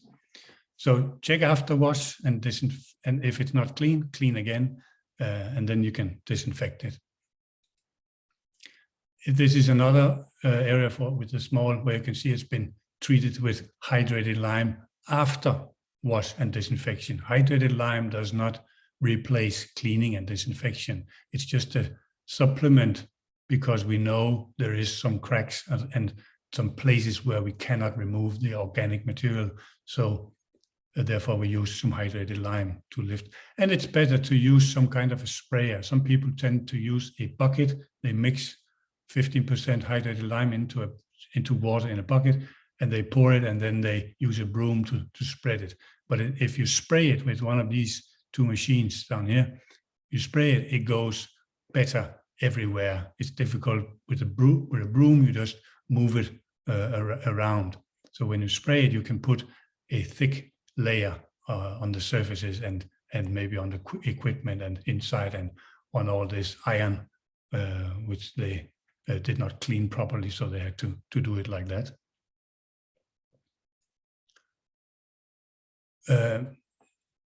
If you have these, as I showed you before, when you, I don't know if you have this system, but when you go and learn the small calves to drink, it's very, you use your fingers very much, and they train also on this one. But when you go and learn them to drink, it's very important that you use some one-time gloves or clean gloves, and change the gloves for every animal. When you move to the next one, you change, put new gloves on. If you use reusable gloves, then you can wash them in a machine at 80 degrees Celsius and disinfect them, and then you can use them again.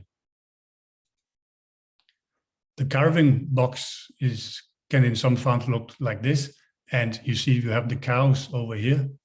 and it's very, very difficult to clean with high pressure here. So that's not possible, because you will spray all the microorganisms from this calving box to the animals. So therefore it must be some kind of sealed, so you can wash it with it. See here, the water must not be able to run out. You must control the washing water here. So therefore it must be sealed. And then we wash carefully and gentle with a broom or a brush and water. And then we disinfect it properly and make it dry after that. And then it's ready again. So again, controlling the washing water, controlling the aerosols, but still make a very good and efficient cleaning. This is what I talked about earlier, where we can use some hydrated lime. Around the area, it's very nice and clean. We can disinfect that, but the organic material here, where the washing water has gone through all this and has been working as a filter. So there's a lot of microorganisms from the washing water ending up here in this dirt. So we have to put, unless we can clean it properly, if that's possible, then it's the best way. But if we cannot clean it properly, also you see here and here, there is organic material. So that will spread the virus or the bacteria or the Cryptosporidia coccidia to the next animal if we don't treat it correctly. This is how it could look like when with the hydrated lime, 15% on the floor and a very thick layer. The hydrated lime gives us a high pH, more than 11, and that will kill many bacteria and virus. And those it doesn't kill, it inactivates them because they don't like this high pH. And when it's dry, it's not hydrated lime anymore, it's calcium carbonate, which is hard, and it sits like a barrier between the organic material down below it. So it will also prevent the organic material to come back because it's now a little bit hard carbonate stuff. The coccidia and the Cryptosporidia, we have, especially the Cryptosporidia, we have had a lot of issues in Denmark, and many farmers have asked me to come and help and talk about the cleaning procedure, the protocols, what to do to get rid of these Cryptosporidia among the small animals. And it's a little bit difficult because these zoocysts, they have this different stadia, the special stadia 1, stadia 2, and then it becomes the zoocyst. So what to do is to clean properly with detergent. That's absolutely necessary because then a good disinfectant will do a lot. Because we not only have to take care of the Cryptosporidia, we also have to take care of coli and other bacteria that can make some damage, because the Cryptosporidia, the coccidia, they make the immune system work very, very hard, and the immune system is quite busy, so that other microorganisms as bacteria will maybe have a possibility to entrance and make some damages for the animal. So clean properly, disinfect with a good and well-documented product, and then we can burn the floor, especially the cracks. The hydrated lime seems to not be enough when we talk about Cryptosporidia and coccidia, and therefore if we burn the cracks on the floor and maybe some of the materials with a flame, then we are home safe actually. That shows all the tests I've done. And after the burning, you can use some 15% hydrated lime. And be careful, because it's very, very corrosive to eyes and skin. If you get this into your eyes, please go and take a shower for 30 minutes. That's very, very impossible, not so your eyes were not being destroyed. A little bit more about the burning. It can be a simple thing like this, where you just burn the cracks or the concrete or maybe the iron door or whatever it is, just for a split second. It just needs exactly the same short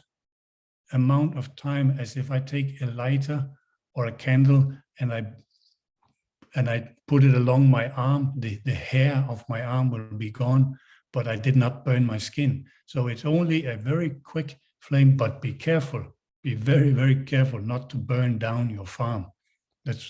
Be careful, there's no straw or hay lying just around that can catch fire. And then some farmers in Denmark have burned down their farm because of not working correctly with this one.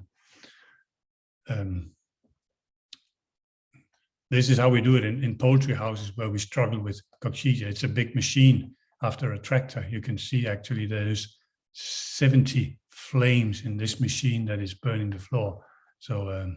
this is a smaller one for big areas. But if it's just a small area with the calves, the small animals, then the one I showed before would be very, very efficient and fine. When you make surface disinfection, it's very, very important that every square millimeter is wet with the disinfection solution. The chain is only as strong as the weakest link. So if there is a small area every time you disinfect that you did not make wet with the solution, then the problem is not solved. So it demands actually a very hard-working person and a very high moral, hard-working person to disinfect areas when you surface disinfect, spray disinfect elements or subjects or machinery or floors or walls or equipment. So it's very important to do it correctly and 100%. And sometimes if we have problems, I tell the farms in these small cars areas, the wagons I showed you before with 6 small young animals inside, when you clean and disinfect them, please do it 2 times. Starting at one end the first time, go around and hit every square millimeter, and then the second time you start in the other end, because then the blind spot from the first disinfection will be covered with disinfectant the second time you do it, when you do it reverse. So that's just not to disinfect 2 times, but just to make sure that every square millimeter is wet from the disinfection.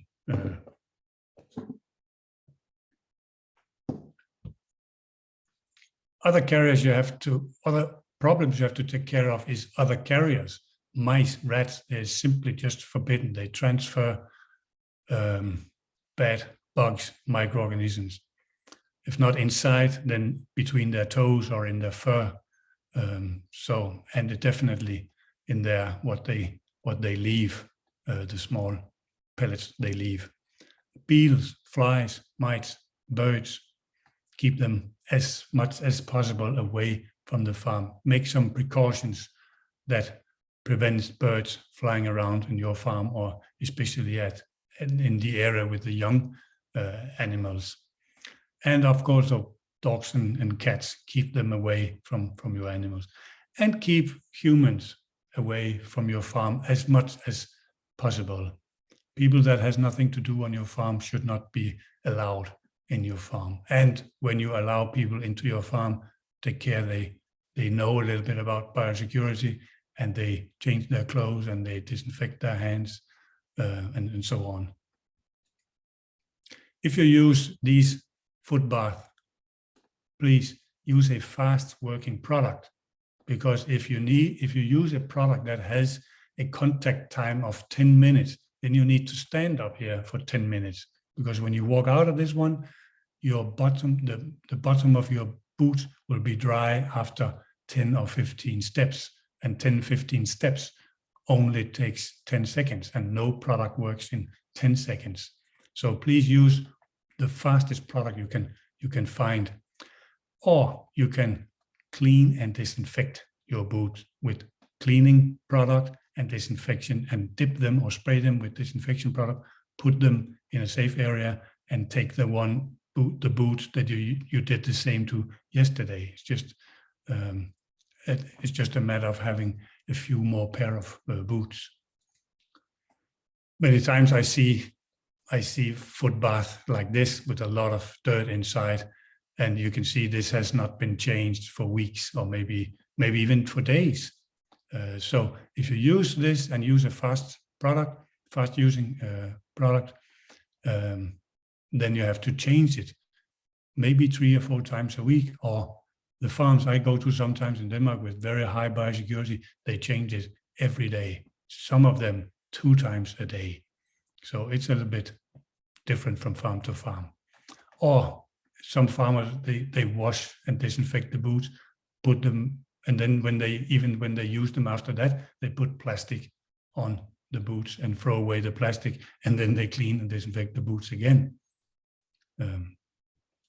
That's one way of doing it. In order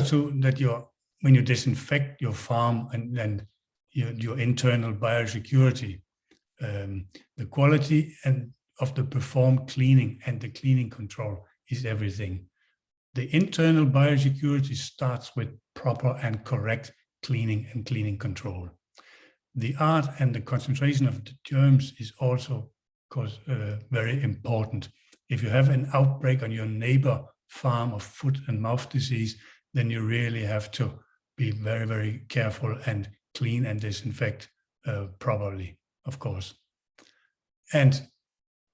look into what kind of products are available when you talk about cleaning and disinfection product. Always use products with good documentation for the efficiency, so that you know that this product works properly.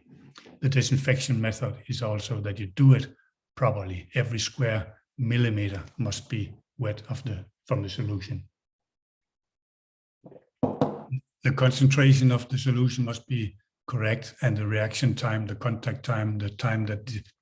element is wet, very often it's 30 minutes. pH, temperatures, and attitudes also is a part of this. So it's very important that you make a written plan for your farm. What to do on my farm, who will do it, and when do we do it, and then a checklist, so that we have a protocol for all the places, the calves area, the cow area, the milking area, and so on, that everywhere when we have to do some biosecurity, we need to have a plan. Maybe just sit down and talk about, maybe with a consultant or a veterinarian, whatever, and make this plan so that everybody working on the farm know this plan, what to do and who and when and how. So that is what I chose to tell you about. That I could talk for the rest of the day, but unfortunately it was only 40 minutes. So thank you. Thank you, Dr. O, for the interesting presentation. สำหรับคำถามในพาร์ทนี้นะคะจะเป็นคำถามชิงรางวัลที่ว่าก่อนเริ่มกระบวนการ disinfection ต้องเริ่มต้นด้วยกระบวนการใดค่ะท่านผู้รับฟังสัมมนานะคะสามารถพิมพ์คำตอบลุ้นรับของรางวัลมาได้ในช่องแชทบ็อกซ์เลยนะคะในลำดับถัดไปค่ะขอเรียนเชิญทุกท่านรับฟังการบรรยายในหัวข้อ Working Mechanisms of Disinfectants and Sanitizers How to Inform Application โดย Dr. Peter Thompson the Global Animal Health International Operation Manager of Evan Vadodin International. May I invite Dr. Peter Thompson to deliver your presentation? Yeah, I'm just trying to get it to work.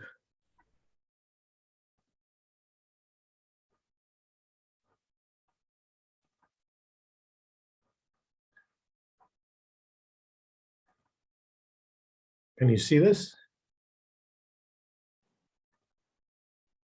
Yes. 1 second. Okay. Okay. Yep. Yes, good afternoon, everybody. It's actually good morning for me because it's 20 past 8 here in the UK. I'd like to talk to you today about dairy hygiene and disinfection in cattle. I'd like to thank Zoetis for inviting me to talk to you. What I'd like to talk about first, very briefly, is the company. My company, Evans Van Adine, we're the biggest independent manufacturer of animal health disinfectants in the UK. We're quite an old company. We're 100 years old, 102, and we're based in Preston, which is the northwest of the UK. We are operating globally. We have 89 countries that we market our products, and we have 5 overseas factories. Evans business, because it's so old, we were the first UK company to introduce dairy disinfectants, teat disinfectants specifically, in 1968. And the development work on that was carried out in the UK and in New Zealand by our previous owner, Derek Evans. We are the manufacturer of 2 products you may be familiar with, one disinfectant called Biosecurity, and the other is called Macedine, which I will talk about today. Let's first of all talk about the modern rules for processing milk, because this is part of the dairy industry. In Europe, the production of milk is covered by a thing called a directive, which was produced in 1992, and it has all of the rules that dairy farmers should follow for the production and placing on the milk on the market for raw milk, heat-treated milk, and milk-based products. But that directive was actually based on the UK's 5-point plan, which was developed in association with Evans Anodyne, my company, in 1970. So we're heavily involved in the original formation of the European directives for milk processing. And at that time, milk production in the UK and dairy and cattling was very poor quality. We had a very high rate of somatic cell counts and a lot of infections and a lot of foot and mouth disease. So the government said we need to fix this, and we want all farmers to follow a 5-point plan to improve production in the dairy industry. And the first point in that plan was that every farmer should practice teat disinfection after every milking, but also if you're breeding cattle as well. Every farmer should also follow the process of using antibiotics during the dry cow period. And if you had a case of mastitis in your cattle, then you should treat them with antibiotics immediately to try to remove the infection.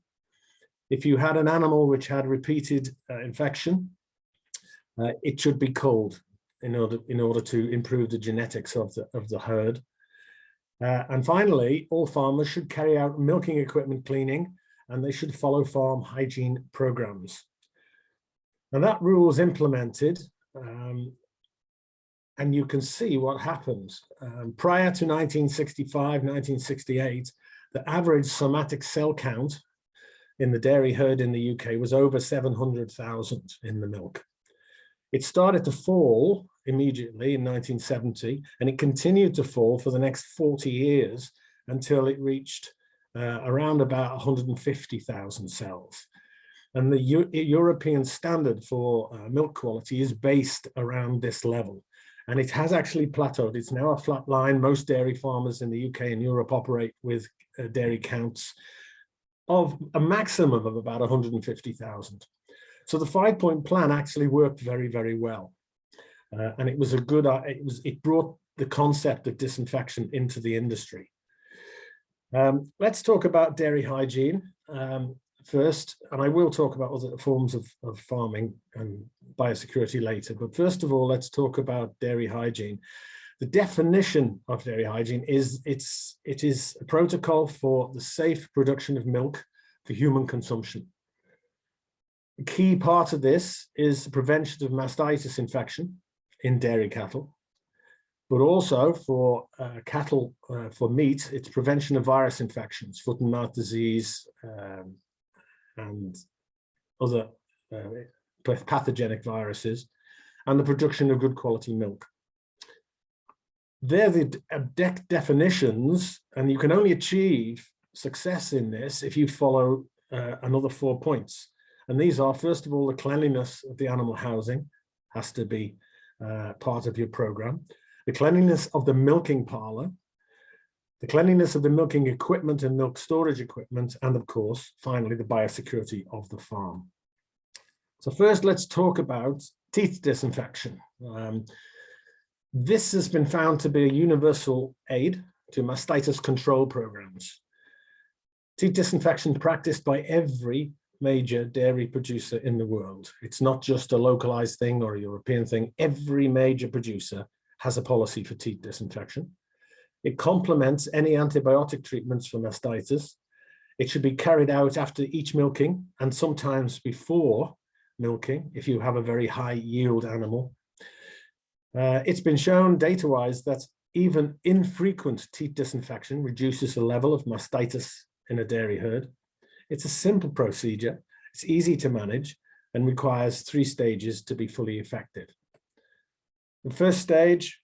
that all farmers must follow is biosecurity. It's keep the holding area where the animals are held before they are milked as free as possible from dung and dirty water. Before milking, the teats and udders should be wiped clean with a disposable towel and dry wipe it before you start to milk. Okay, not a damp cloth. The risk of transmitting infection from one animal to the other by using a wet cloth is very, very high. The second stage is actual hygiene within the milking parlor. All of the workers within this area should wear clean aprons and wear overalls, which should be washed regularly. They should wear gloves and they should be changed at regular intervals or if they're damaged. The collecting areas are very important. They should be cleaned and disinfected with Biocid 30 after milking to prevent microorganisms entering the milking parlor. And where the milk is pumped or where it is stored before it goes to the factory should be clean, should be treated as high risk, and that should be washed and disinfected every day.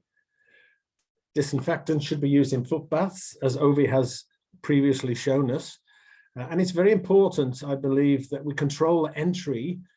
of all personnel into the parlor. Only people who really should be there need entry into the parlor. At the end of the day, this is food processing. This is the first step in food production. So it should be treated as food production. And if you're using disinfected milking cups, your milking cups, the things that remove the milk from the animals, should be disinfected during the milking process. After every 5 cows, it is common in Europe and in the UK to disinfect, to dip the clusters, the milking cluster, in a solution of disinfectant. This prevents infection from cow to cow. That's a typical dairy with the milk clusters being attached, and they're the things that should be disinfected between every 5 cows. After milking, the teats need to be disinfected. And there's 2 ways to do this. You can spray or you can dip, depends entirely on your preference. It should be carried out immediately after milking. But the essential thing with both of these procedures is you must dip and spray the full length of each teat with teat disinfectant. Ensure the entire surface of the teat is covered. After milking, the cow should be kept standing for 30 minutes. This is important. This allows the teat canal to relax and to close. Usually, if a cow is released after milking, it likes to lie down. This is a biosecurity critical area because if the animal lies on the ground, the udder canal is still open and it can be contaminated very easily. So they must be kept standing for 30 minutes. This is standard procedure. And if you're using one of these dairy milking cups, as you can see there, this also should be washed after every day's use because it's high risk. It's been in contamination and it's been in contact with the animal's teats. Just to help you understand the chemistry of teat disinfection, obviously you have what's called an active material in the chemical. And this is there to kill the bacteria. But to be perfectly honest, that is not the most important part of the formulation. Actually, the most important formulation is a thing called an emollient or a skin conditioner. In Evan's original research work carried out in New Zealand and the UK, we discovered that skin conditioning of the teat is a very, very important part of preventing mastitis infection. We discovered that if you can maintain the animal's dermis, the skin, in the highest quality, then you are much less likely to have a mastitis infection. So in modern teat disinfectants, there are 3 types of emollients which can be used to provide this service. There is typically 2 products called, one is called glycerine, which hydrates the skin, or a compound called sorbitol, which will trap moisture within the skin.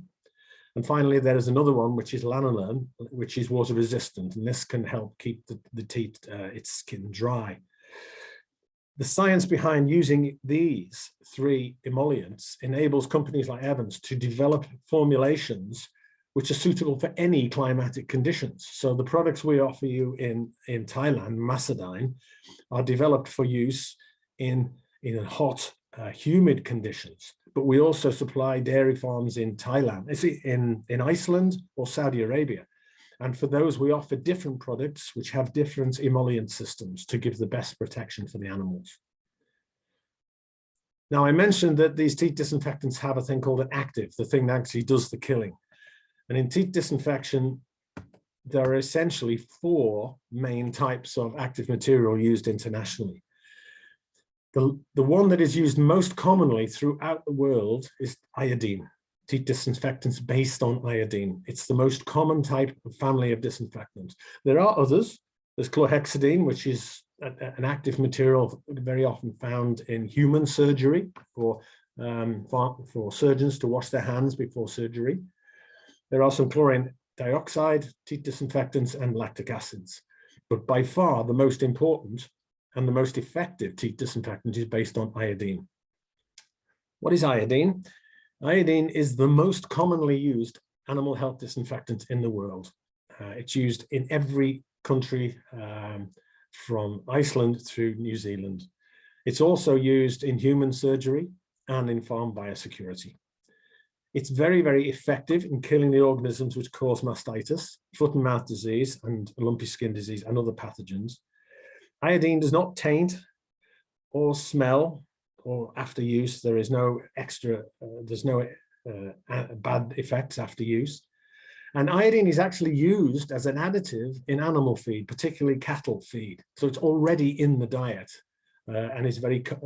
compatible with livestock. It is a natural, what you call an element. It's a naturally occurring element from the halogen family. There are three halogens. There's iodine, chlorine, and bromine, and they're all from the same chemical family, but they have different characteristics. Chlorine is a gas, bromine is a liquid. All of them are what we call full spectrum biocides. This is a compound which will kill bacteria, fungi, spores, and viruses. It has its own atomic number. It's number 53. Why is iodine so prevalent in cattle production? Is because naturally iodine kills the organisms which cause infections in cattle better than anything else. So for example, here you can see E. coli, Pseudomonas, and at the bottom here you have three organisms, Pseudomonas agalacti, Staphylococcus disgalacti, and Uberis. And if you look at the dilution figures which cause inhibition, they're huge, 1 in 3,000, 1 in 5,000, 1 in 2,000. This is very, very useful for the dairy and for the cattle farmer, because these three organisms are the #1 organisms which cause mastitis. And iodine naturally kills them better than anything else. But when you look at a virus, for example, like foot and mouth disease, iodine will destroy foot and mouth virus at dilutions of 1 in 550 in a formulated disinfectant. So it's naturally very, very good for use in the large animal and particularly the cattle sector. Now, in the market, there are two types of iodine disinfectants. The ones that my company, Evans, we manufacture are based on elemental iodine. And the technical name for this is an iodophore. There is a second type of iodine disinfectant, PVP, but I'll talk about that later. Let me clarify what an iodophore is. Iodophore is a complex of elemental iodine in combination with surfactants. Well, surfactant is a wetting agent. It allows water to wet a surface instead of forming droplets. Iodophores are very, very stable, and teeth disinfectants contain typically from 0.1 to 0.5% iodine at the point of use. They are designed, as I said, with skin conditions. They're designed to be skin friendly, and they're very effective at killing bacteria that cause mastitis. Another type of iodophore which is used for environmental farm disinfection. This is what Ove was talking about for all the surface disinfection in the farm. And they carry much higher levels of iodine, up to 3%, and they are required to be virucidal. Teeth disinfectants are not. Environmental farm disinfectants are, and most certainly they are not friendly. You should not use an environmental farm disinfectant on an animal's teats, because they are quite aggressive and they contain acids, and they're designed to kill a wider range of microorganisms. Now, Evans, we have, as I mentioned, two products in the market. We have Biocid 30, which many of you will know, and we have a product called Macedine, which is a teeth disinfectant. Now, I'll explain a little bit about Biocid 30. Its UK name is FAM30. So if you search on the internet, you will possibly come up with FAM30 rather than Biocid 30. The story behind Biocid 30, it was developed 40 years ago. It was the world's #1 iodine disinfectant and the first formulated livestock disinfectant. And the original idea was this was developed by Mr. Derek Evans to kill foot and mouth virus. That's why the brand name is FAM in the UK, foot and mouth. It was found, however, not only to be very, very effective at killing foot and mouth virus, but it's got a huge envelope. It's effective against all the other types of pathogens, with the single exception of Cryptosporidium. We market this product internationally through Zoetis. It's sold in 42 countries. And this is the formulation. I'm quite happy to show you the formulation. You can see it contains 2.75% iodine. This is what is the biocide and kills microorganisms. But it has a huge quantity of surfactant, the wetting agent, nearly 25%. And then it has 2 blended acids and it carries water. So let me explain why this product has such a high level of surfactant. Iodine itself does not dissolve in water particularly well. It's insoluble. So what we do is we dissolve it in non-ionic surfactant, the wetting agent. And we do that for 2 reasons. One, because it makes the iodine stable, but secondly, because it provides wetting activity. It enables the disinfectant to penetrate organic material. It enables the disinfectant to suspend and disperse soiling in solution. And it gives a controlled release of iodine for effective disinfection. So it doesn't release the iodine all at once. It only releases it in solution as it's required. And here's the chemistry again of surfactants. On the left, you can see a surfactant molecule. It looks like a tadpole. It has a round head and a long tail. The chemical characteristics of this molecule is that actually the head of the molecule, it loves water. It's very compatible with water. The tail of the molecule hates water. And when you put surfactant into water, it creates 2 forms. You have the free surfactant molecule, which is on the left, but you also have something called a micelle, which is a group of surfactant molecules which stick together rather like a ball, and they stick together with all of the tails pointing inwards because they're trying to get away from the water. And what this actually gives you is a balance, a natural balance between free surfactants and the micelles. So it's almost as if you have a reserve in the micelles which can't be used. What we do at Evans is we attach iodine molecules to these surfactant molecules. And that's good because when you use the solution for the first time, the first thing that becomes used are the surfactant-free molecules. They stick to surfaces, they stick to organic material. That means that the equilibrium, the balance between the micelles and the free surfactant molecules has been broken, it's disturbed. Then what happens is the micelles break open to release more surfactant molecules to restore the balance. So we use this mechanism to allow us to control the use of dose of iodine. So iodine is attached to the surfactant molecules, but it's only used when the surfactant molecule is used. And as fast as the surfactant molecule is used, then we get fresh release of iodine from the micelles. So we combine the 2 things to give us a control performance and control disinfection. We also had 2 acids in Biocid 30. They are in there to ensure that, first of all, at low concentrations, when you make a dilution on the farm for use, the pH has to be stabilized. It has to be controlled. So when you put organic material into a solution, very often the pH can change. We put the acids in Biocid 30 to make sure that that doesn't happen, that the pH remains stable. And also, low pH is very, very good against for killing viruses. It assists the iodine. And we have 2 acids in there. That was an idea to make the product slightly less corrosive. We use phosphoric acid in this formulation. Phosphoric acid is highly acidic, but less corrosive. So we've reduced the corrosivity of the formulation by using phosphoric acid. In terms of performance, Biocid 30 is now so well tried and tested. Everybody knows about the formulation. It kills foot and mouth viruses in 15 seconds, and that's the fastest we can actually test in a laboratory. We can't physically make the test any faster than 15 seconds. Essentially, we believe that this compound acts on contact with microorganisms. It's an oxidation effect, and it destroys the enzymes within any microorganism. Because Biocid 30 has so much surfactant, it can penetrate virtually all absorbent surfaces. And because it can penetrate an absorbent surface or organic material, it carries the iodine directly to the organisms. This is what gives the product its high performance. And the release of iodine is controlled because you have the micelles which are storing extra iodine ready for use. It's effective in high soiling levels. And when you make a solution of Biocid 30, some of you will already know it's a brown solution. You can see the iodine. Yeah, iodine is naturally brown. If it's not a brown solution, then the iodine is not active, which is very useful on a farm. I did mention there was another form of iodine. This is PVP. It's where iodine has been reacted with a polyvinyl polymer,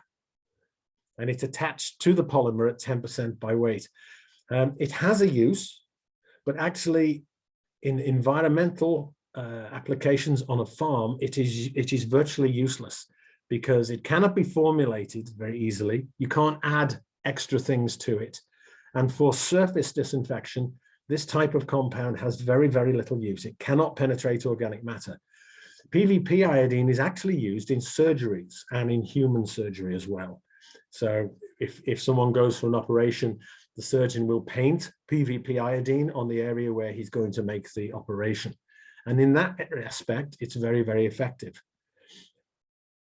Using it on the farm is completely ineffective. And you should make sure if you have iodine on the farm that it's not PVP, because you won't have protection. The other thing is, because the molecule only contains 10% iodine, a solution of 10% PVP will only contain 1% iodine. And because of that, it's cheap. Now, it looks attractive when you look at the price, but actually it really doesn't give you the performance that you need. When we look at the cost of poor hygiene on a farm, what is the cost of the farmer? The cost is quite high because on a dairy farm, you will get very high levels of mastitis and you will have high bacterial counts in the milk. Mastitis has got a very big cost to the farmer. But you will also have poor biosecurity, yeah? And that will give you access to foot and mouth disease,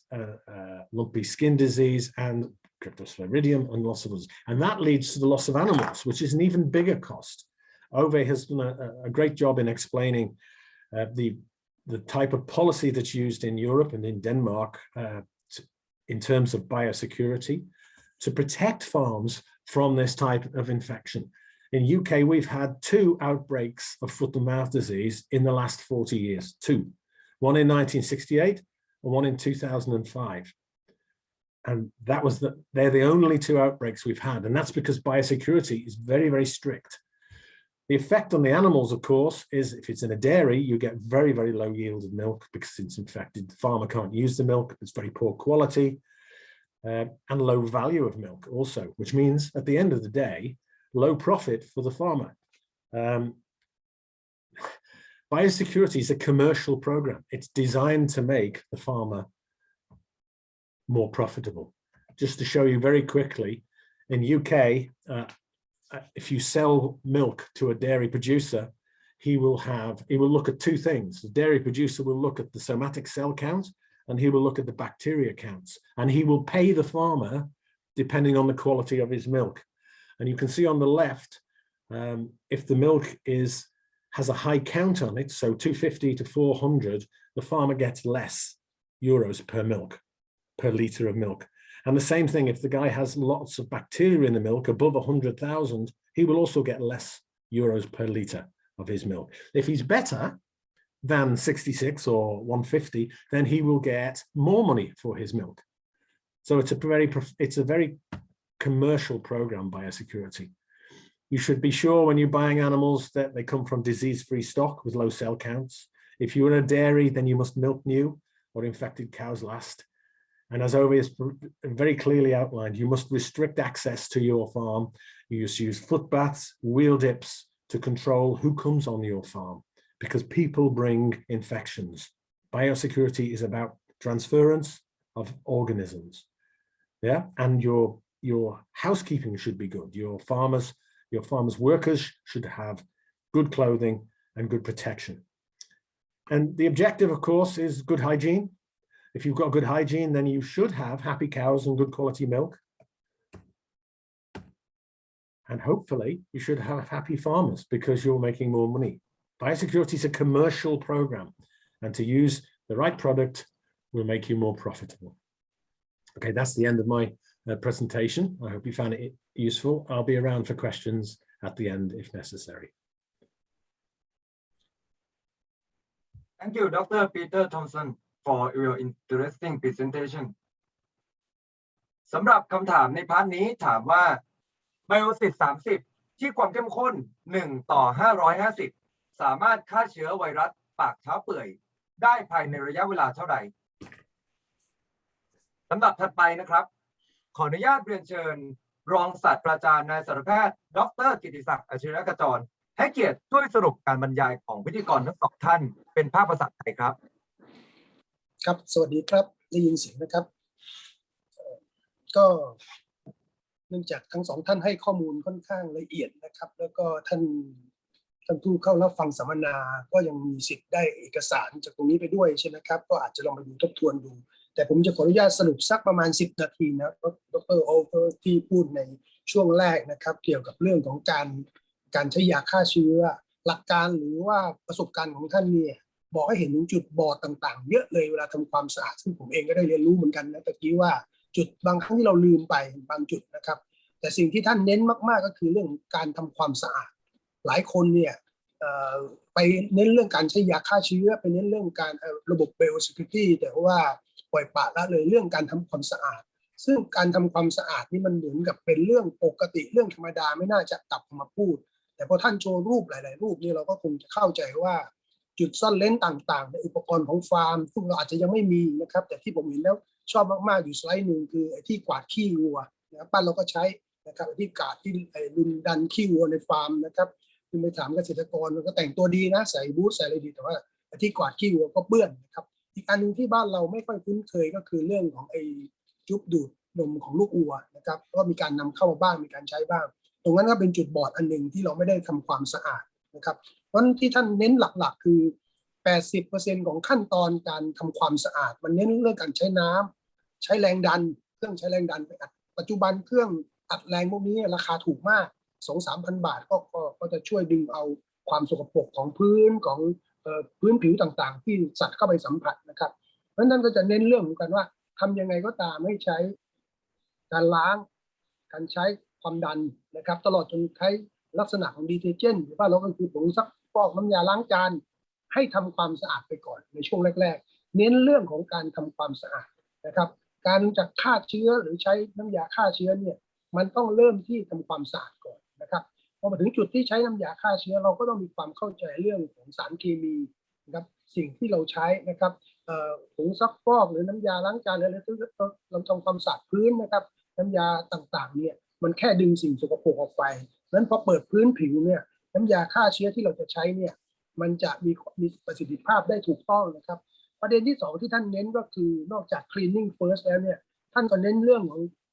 ข้อควรระมัดระวังเรื่องของความเข้มข้นเช่นเขาบอกให้ใส่ 1% 1 ส่วนต่อ100 ส่วนแต่ถ้าเรามีการเติมน้ำระหว่างทางระหว่างขั้นตอนการล้างอุปกรณ์เนี่ยความเข้มข้นก็จะเปลี่ยนไปนะครับเมื่อความเข้มข้นเปลี่ยนไปแค่25 ลิตรใน100 ลิตรเนี่ย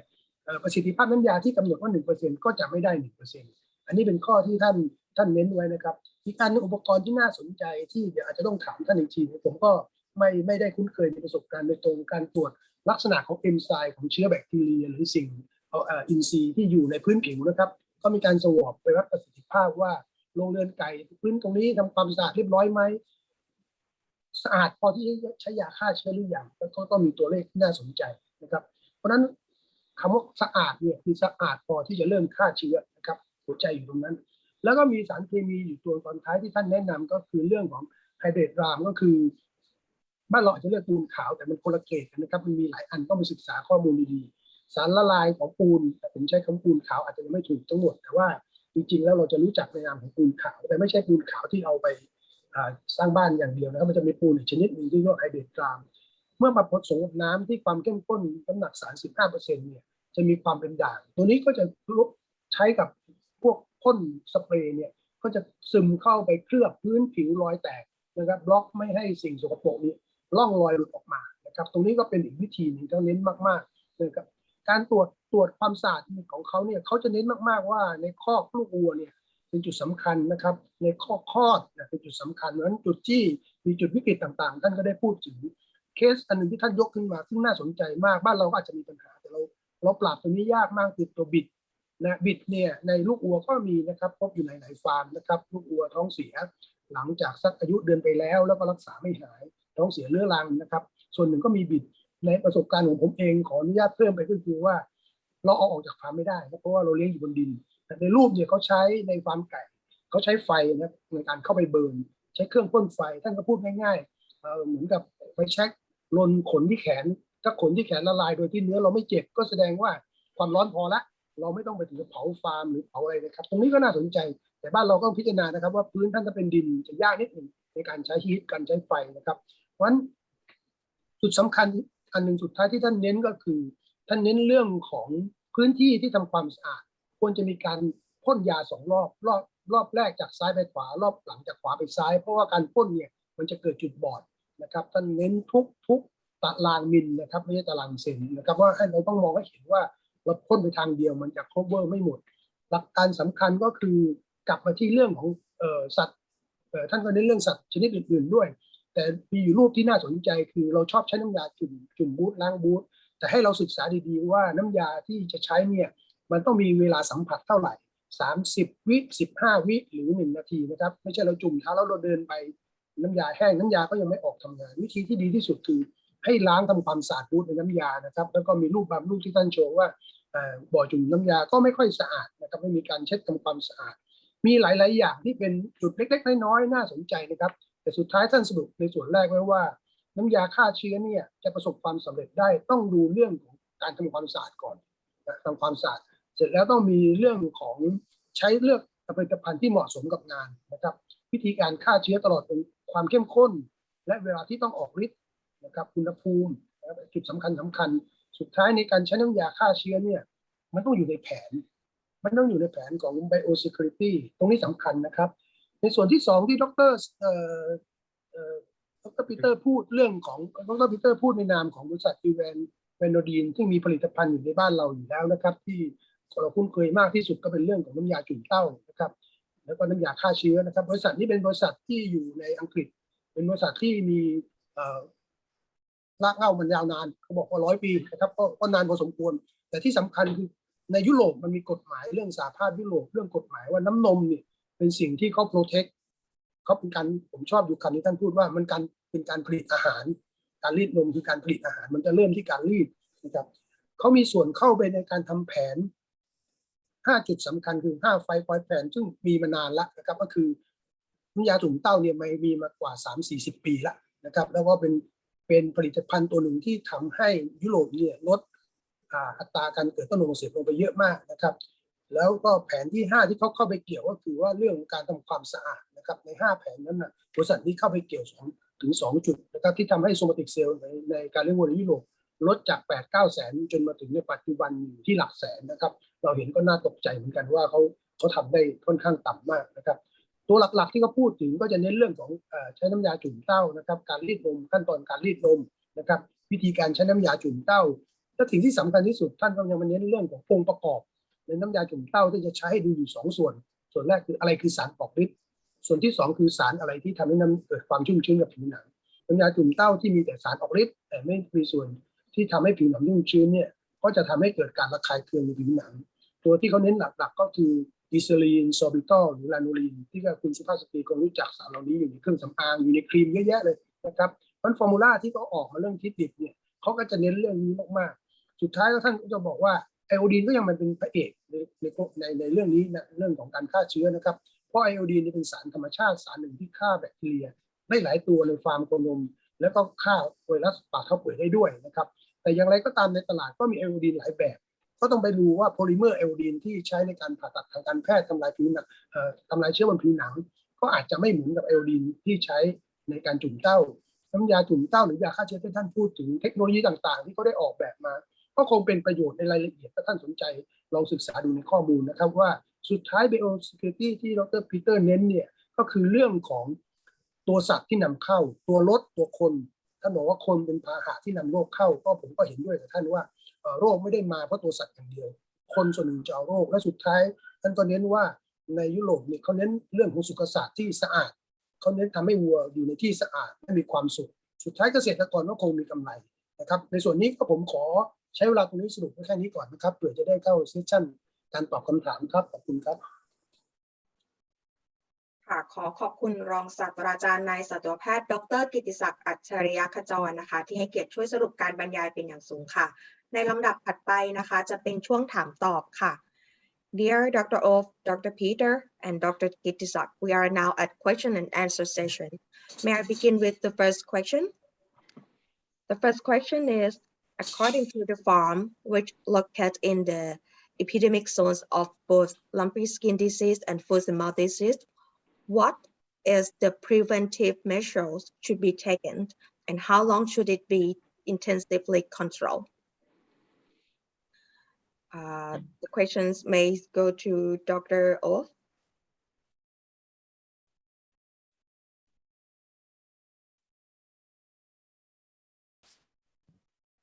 Sorry, your microphone is mute. I'm sorry, I need to hear the question again. Sorry. Okay, the first question is, according to the farm, which located in the epidemic zones of both lumpy skin disease and foot and mouth disease,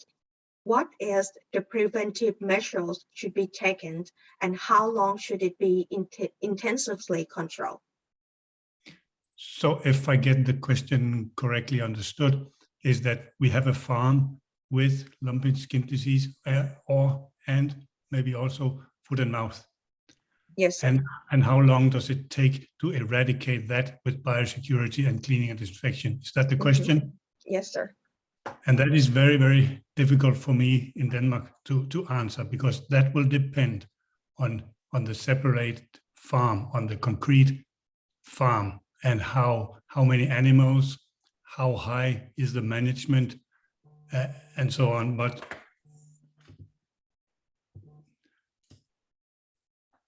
But you have to, and it will vary from farm to farm and how correctly and how bad is the attack, how many cows are attacked, how many shows that they are sick from this.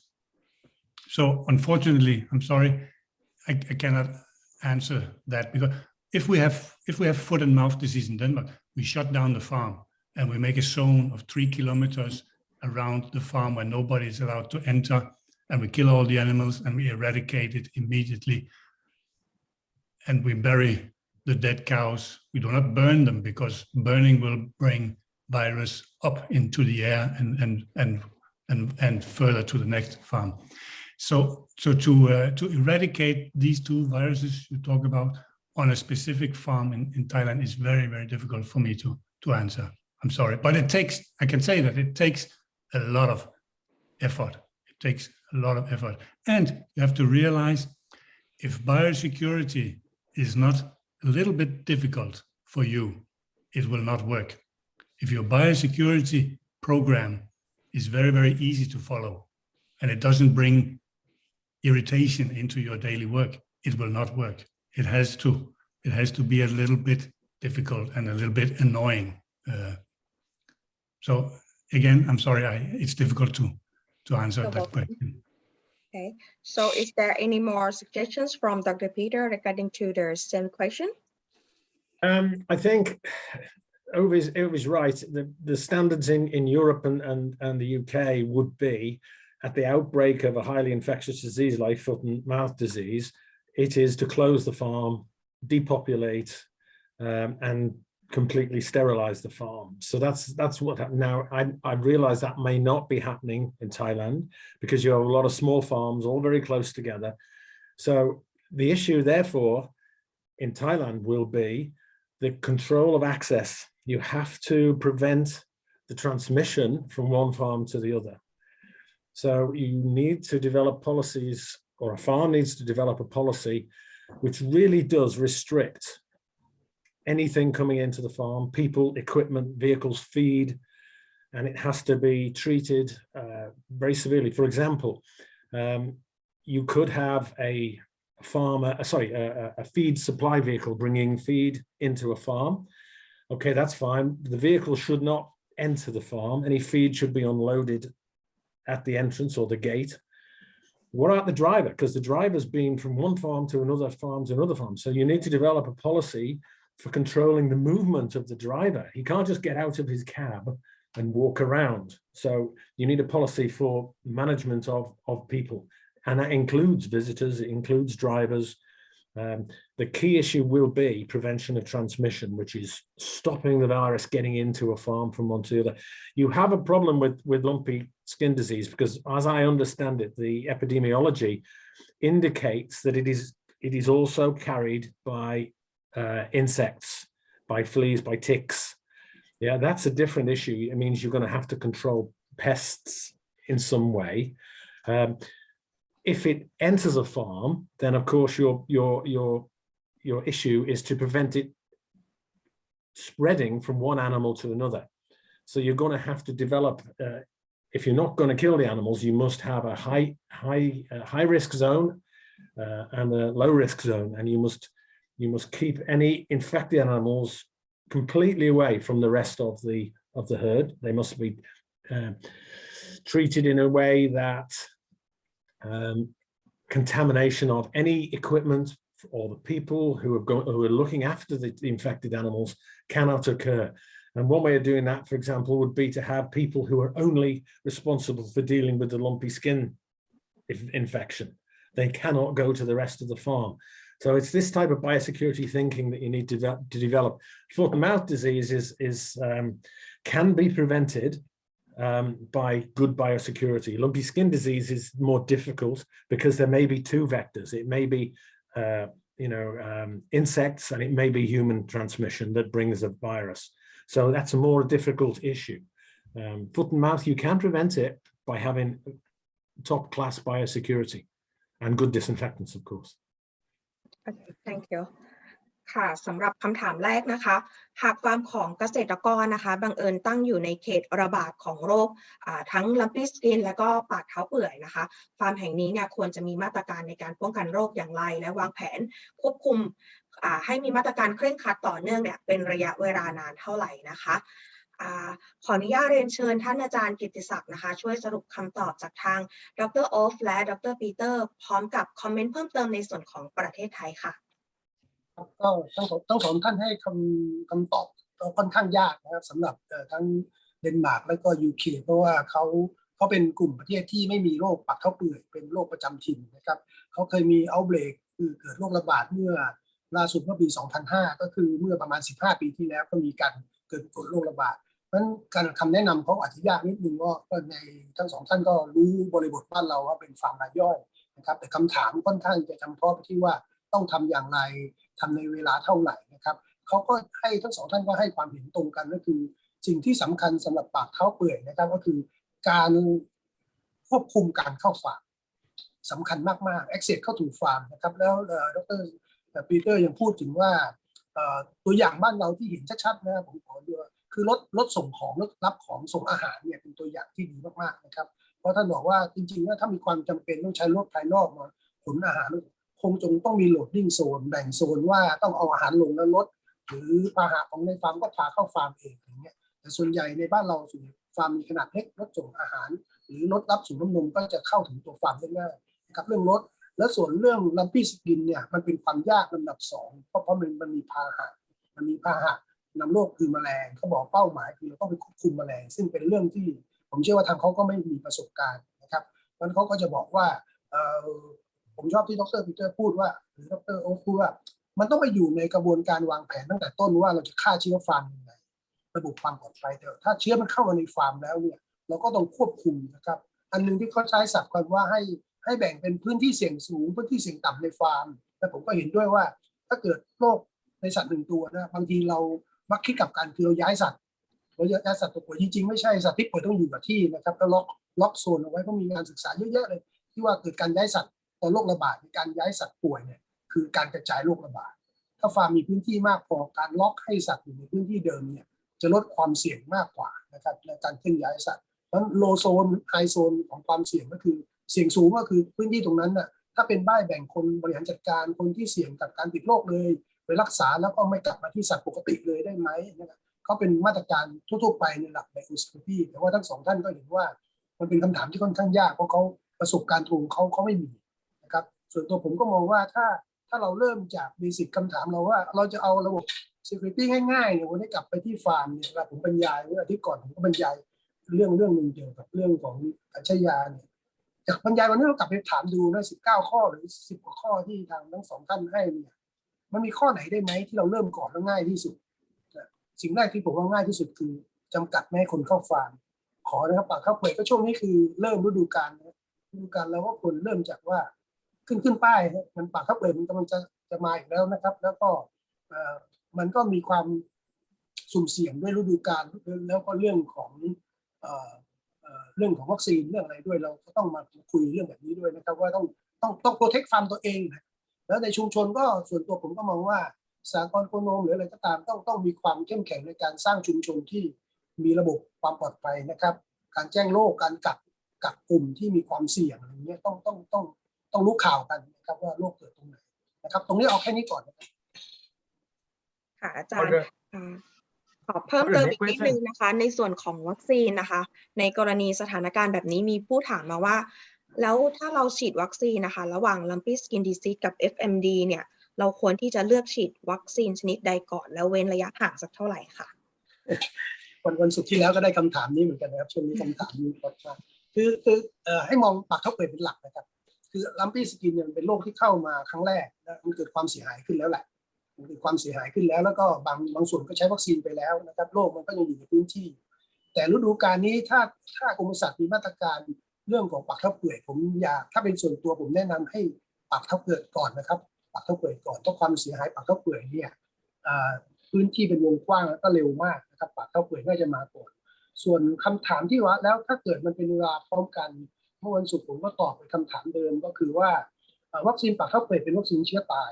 วัคซีนลัมปี้สกินเป็นวัคซีนเชื้อเป็นเพราะฉะนั้นผลข้างเคียงการใช้วัคซีนเชื้อเป็นมีค่อนข้าง1%นะครับการใช้วัคซีนลัมปี้แล้วเกิดผลข้างเคียงเนี่ยมันอาจจะมีผลกระทบต่อการทำปากเท้าเปื่อยได้มันอยากให้ทำโรคปากเท้าเปื่อยก่อนนะครับปากเท้าเปื่อยไม่ค่อยมีผลกระทบนะครับแต่เราอยากให้เกษตรกรเนี่ยเน้นว่าให้สัตว์ทั่วไปมีภูมิปากเท้าเปื่อยนะครับส่วนลัมปี้ก็ทยอยไปห่างกันสัก2 สัปดาห์หรือ3 สัปดาห์ก็ทำได้นะครับเพราะผู้เชี่ยวชาญต่างประเทศก็ไม่มีข้อมูลให้เราว่าจะทำปากเท้าเปื่อยพร้อมลัมปี้สกินได้ไหมนะครับไม่มีใครให้คำตอบเราได้นะครับเพราะหลักการวัคซีนทั่วไปก็คือให้เลี่ยงนะครับมันดูโควิด-19 เป็นตัวอย่างนะครับก็จะมี3 สัปดาห์4 สัปดาห์3 เดือน4 เดือนนะครับอันนี้หลักการในวัคซีนทั่วไปแต่อยากให้เน้นปากเท้าเปื่อยเป็นหลักนะครับในฤดูกาลนี้ค่ะขอบคุณค่ะ For the next question, Dr. Of, after ATP cleaning check, which cut-off value should be used, whether the surface proper clean or not clean? The machine I use is the American 3M. There is also some Chinese machines which are cheaper, but they are not so accurate. The 3M machine is 99.9 accurate every measure you make. So if you square 10 square centimeter and you do it correctly by twisting the swab correctly on the 10 square centimeter, 10,000 RLU, relatively light units. It's actually a spectrophotometer. So it gives, if the figures are below 10,000 for 10 square centimeters, the surface is clean enough to start disinfection. If they are above, you need to clean again. Okay. ขอบคุณมากครับ Thank you. Welcome. สำหรับคำถามนี้นะครับมีผู้ถามมาว่าอยากทราบว่าการเช็คด้วยเครื่องตรวจ ATP หลังจากตรวจแล้วเนี่ยต้องใช้ค่าไหนในการคัทออฟว่าพื้นผิวที่ทำความสะอาดไปแล้วเนี่ยสะอาดพอที่จะไปฆ่าเชื้อต่อหรือไม่นะครับเดี๋ยวอาจจะรบกวนอาจารย์กิติศักดิ์นะครับช่วยสรุปคำตอบที่ดร.โอ๊คครับก็เป็นเครื่องมือชนิดหนึ่งที่ผมก็ไม่ค่อยคุ้นเคยนะครับแต่เท่าที่ทราบคือเป็นเครื่องมือที่ใช้ในอุตสาหกรรมอาหารนะครับ เป็นเซอร์เฟซเป็นเซอร์เฟซสวอปก็คือเอาสำลีไปสำลีสวอปเนี่ยไปถูบริเวณพื้นผิวที่เราจะดูความสะอาดเนี่ยประมาณ10 ตารางเซนนะครับแล้วเอาไปอ่านไปใส่น้ำยาแล้วเพื่อจะดูเอนไซม์ของสิ่งมีชีวิต ATP มันคือเอนไซม์ของสิ่งมีชีวิตถ้ามีสิ่งมีชีวิตหลงเหลือก็คือแบคทีเรียหรืออะไรเนี่ยอยู่บนพื้นผิวเนี่ยมันก็จะวัดออกเป็นหน่วยสัมพัทธ์เครื่องมือที่เขาใช้ก็เป็นของบริษัท 3M ที่เขาบอกว่าความแม่นยำสูงมากเมื่อเปรียบเทียบกับการเอาไปเพาะเชื้อแบคทีเรียในห้องแลบนะครับเพราะฉะนั้นค่าที่ออกมาได้เราคงไม่ต้องไปจำว่าไอ้10,000 ยูนิตอะไรเงี้ยแต่ก็จะมีค่าคัตออฟที่10,000 ยูนิตสำหรับ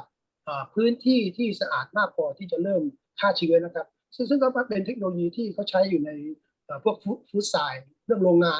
นอาหารก็จะใช้สวอปพวกนี้บริษัท 3M บ้านเราก็มีขายตัวนี้แต่ค่อนข้างแพงนะครับค่อนข้างแพงครับขอบคุณครับอาจารย์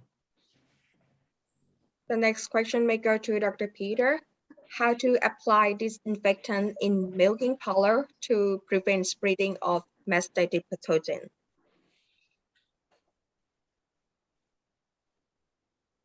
Okay. Essentially, that after milking every day, the parlor should be cleaned with a pressure hose and a detergent. And then a disinfectant should be sprayed on all surfaces, including the clusters, the milking clusters, and allowed to dry. The idea is to prevent organisms living in the environment. And if you can do that, you can reduce environmental mastitis. There's two types, yeah? Contagious and there's environmental. Environmental comes from the milking parlor itself. So our objective is to keep the quality and the standard of hygiene within the milking parlor at its highest level. So cleaning first at the end of every milking session, rinse away all organic material with a detergent like Shift,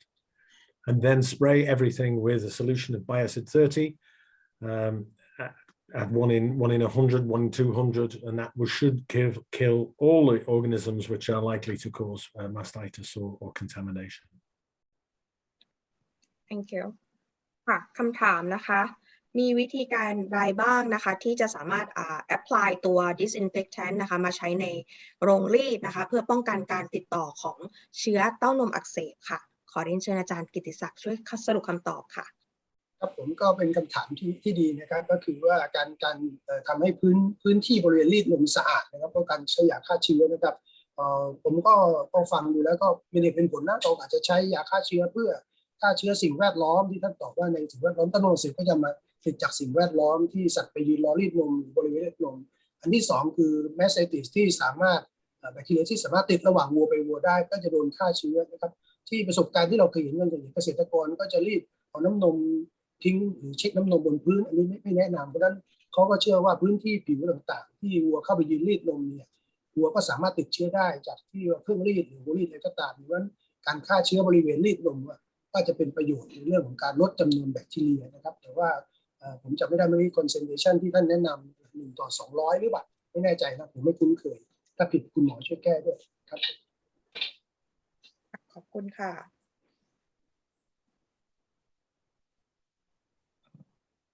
For the last question, Dr. Gedisak, most of Thai cattle farm raise the cow by open system with freestone barn. So what is the effective method for birth control, which it may bring the pathogen to the cattle in the farm? ครับคำถามนี้นะครับก็คือมีคนถามเข้ามาถึงวิธีการควบคุมไม่ให้นกนำเชื้อเข้ามาในฟาร์มนะครับเพราะว่าฟาร์มประเทศไทยเป็นการเลี้ยงแบบระบบเปิดนะครับอาจารย์กิติศักดิ์สิ่งที่ได้ผลที่สุดนะครับก็คือตาข่ายแต่ว่าตาข่ายนี้แพงมาก ตาข่ายเรามีประสบการณ์เรื่องนกพิราบหลายที่แล้วถ้าท่านพูดน่าจะเป็นนกพิราบส่วนนกกระจอกก็คงมีบ้างฟาร์มแบบเปิดยังไงปัญหาเรื่องนกนี่เป็นเรื่องใหญ่เพราะฉะนั้นถ้าจะวางแผนในอนาคตผมคิดว่าต้องดูเรื่องตาข่ายส่วนอันที่2เนี่ยเขามีข้อแนะนำนะครับผมก็จะลองใช้ดูคือพยายามไม่ให้ในฟาร์มมีต้นไม้อยู่เลยซึ่งเป็นเรื่องยากเนาะ ไม่ให้มีต้นไม้อยู่ในทุ่งโล่งก็อันที่3ก็คือแหล่งอาหารนะครับนกพิราบหรือนกอะไรจะมาเนี่ยส่วนใหญ่จะเป็นแหล่งอาหารนะครับส่วนการใช้ถึงขั้นที่ต้องถ้ามันลุกลามมากการใช้ พวกยาเคมีหรือว่าอะไรกำจัดก็เป็นอันตรายต่อตัวสัตว์เราเหมือนกันเราก็ต้องระวังแต่เท่าที่เห็นที่เราแก้ปัญหาที่ได้ผลที่สุดคือตาข่ายแต่ว่าต้องยอมรับว่าลงทุนสูงมากนะครับเราเองก็ยังไม่มีปัญญาที่จะใส่ตาข่ายในฟาร์มวัวแต่ว่าถ้าให้ได้ผลเท่าที่เห็นมีตาข่ายได้ผลนะครับแล้วก็อุปกรณ์ไล่นกที่ตอนนี้ออกมาเยอะแยะก็ถ้าใครมีประสบการณ์ก็แชร์ได้นะครับผมก็เห็นหลายฟาร์มพยายามสั่งซื้ออุปกรณ์ที่เป็นเครื่องเสียงไล่นกไล่หนูนะครับใครมีประสบการณ์แชร์ได้นะครับผมก็เชื่อว่าในอนาคตเนี่ยอุปกรณ์พวกนี้จะเข้ามาในฟาร์มเยอะนะครับเพราะว่าบ้านเราเป็นฟาร์มเปิดนะครับก็มีอยู่3อย่างที่อยากจะเรื่องตะข่ายเรื่องต้นไม้ก็เรื่องแหล่งเก็บอาหารวัตถุดิบ Dr. Off, do you have any additional suggestion for bird control?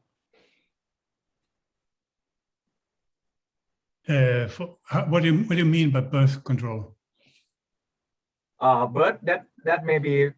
come inside the farm and bring some pathogen to the cattle in the farm. Because in Thailand we raise the cow by open environment.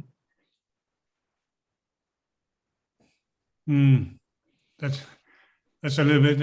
that's a difficult question because I have difficulties in seeing how this is working in your countries. And in my country we actually almost catch the newborn calf from the cow. If possible, we help so that the calf, the newborn, does not hit the floor. So we actually carry. And even though they say that the newborn needs to be close to the mother for the first 24 hours, on some farms that is difficult because of the biosecurity system. Okay, using bird control, not bird, flying bird. Like avian, like Bird. Sorry. Sorry. Okay, I'm sorry. Well, in some countries, I have, for example, in Chile, the farmers they had bird control by having a guy coming with a falconer, where the falk let the falk eat some of the birds, and then the bird flock they thought this was not a nice place to be. That's just one element. But I also sometimes you can do it with some plastic, long plastic. You have a yellow plastic bag. You can cut it in pieces and let these hang around, making a little bit of noise, and the yellow color. And I don't know if a bird can see the yellow color, but even there's something hanging and moving around, the birds tend to keep a little bit away. And of course, if the birds will go for manure and for feed stuff also, so don't keep feed stuff lying around on your farm in the open. And that's more or less what I can think of at the moment, on standing on my 2 feet almost. Is it okay? Okay, thank you. ก็สำหรับคำถามนี้นะครับเรื่องการควบคุมนกก็เดี๋ยวรบกวนอาจารย์กิติศักดิ์นะครับช่วยสรุปคำตอบอีกทีนะครับ เขาก็คำตอบยากนิดหนึ่งเพราะว่าปัญหาพวกนี้ของเขามันคงไม่เกิดเท่าไหร่เพราะว่าก็เป็นฟาร์มที่ปิดบ้านเราเปิดเขาก็เน้นอยู่2เรื่องนะตัวไล่นกตัวพลาสติกไอสิ่งที่เคลื่อนไหวทำนกกลัวก็อาจจะได้ผลแค่ช่วงระยะสั้นๆแรกๆนะเราก็เคยมีประสบการณ์ติดที่การให้นกมันตกใจตื่นแต่ว่าสุดท้ายพอมันคุ้นชินมันก็อยู่เหมือนเดิมอันที่2เขาก็เน้นเรื่องการเก็บแหล่งวัตถุดิบอาหารพยายามย้ายนกเข้าถึงนะครับเพราะนกถ้านกโดยเฉพาะนกพิราบนะครับถ้าเขารู้ว่ามีอาหารแล้วก็เขาเข้าเมื่อไหร่เนี่ยคือเขากำหนดแหล่งอาหารได้เลยว่าเขาไม่ไปละแล้วก็จะยากนิดนึงครับแล้วก็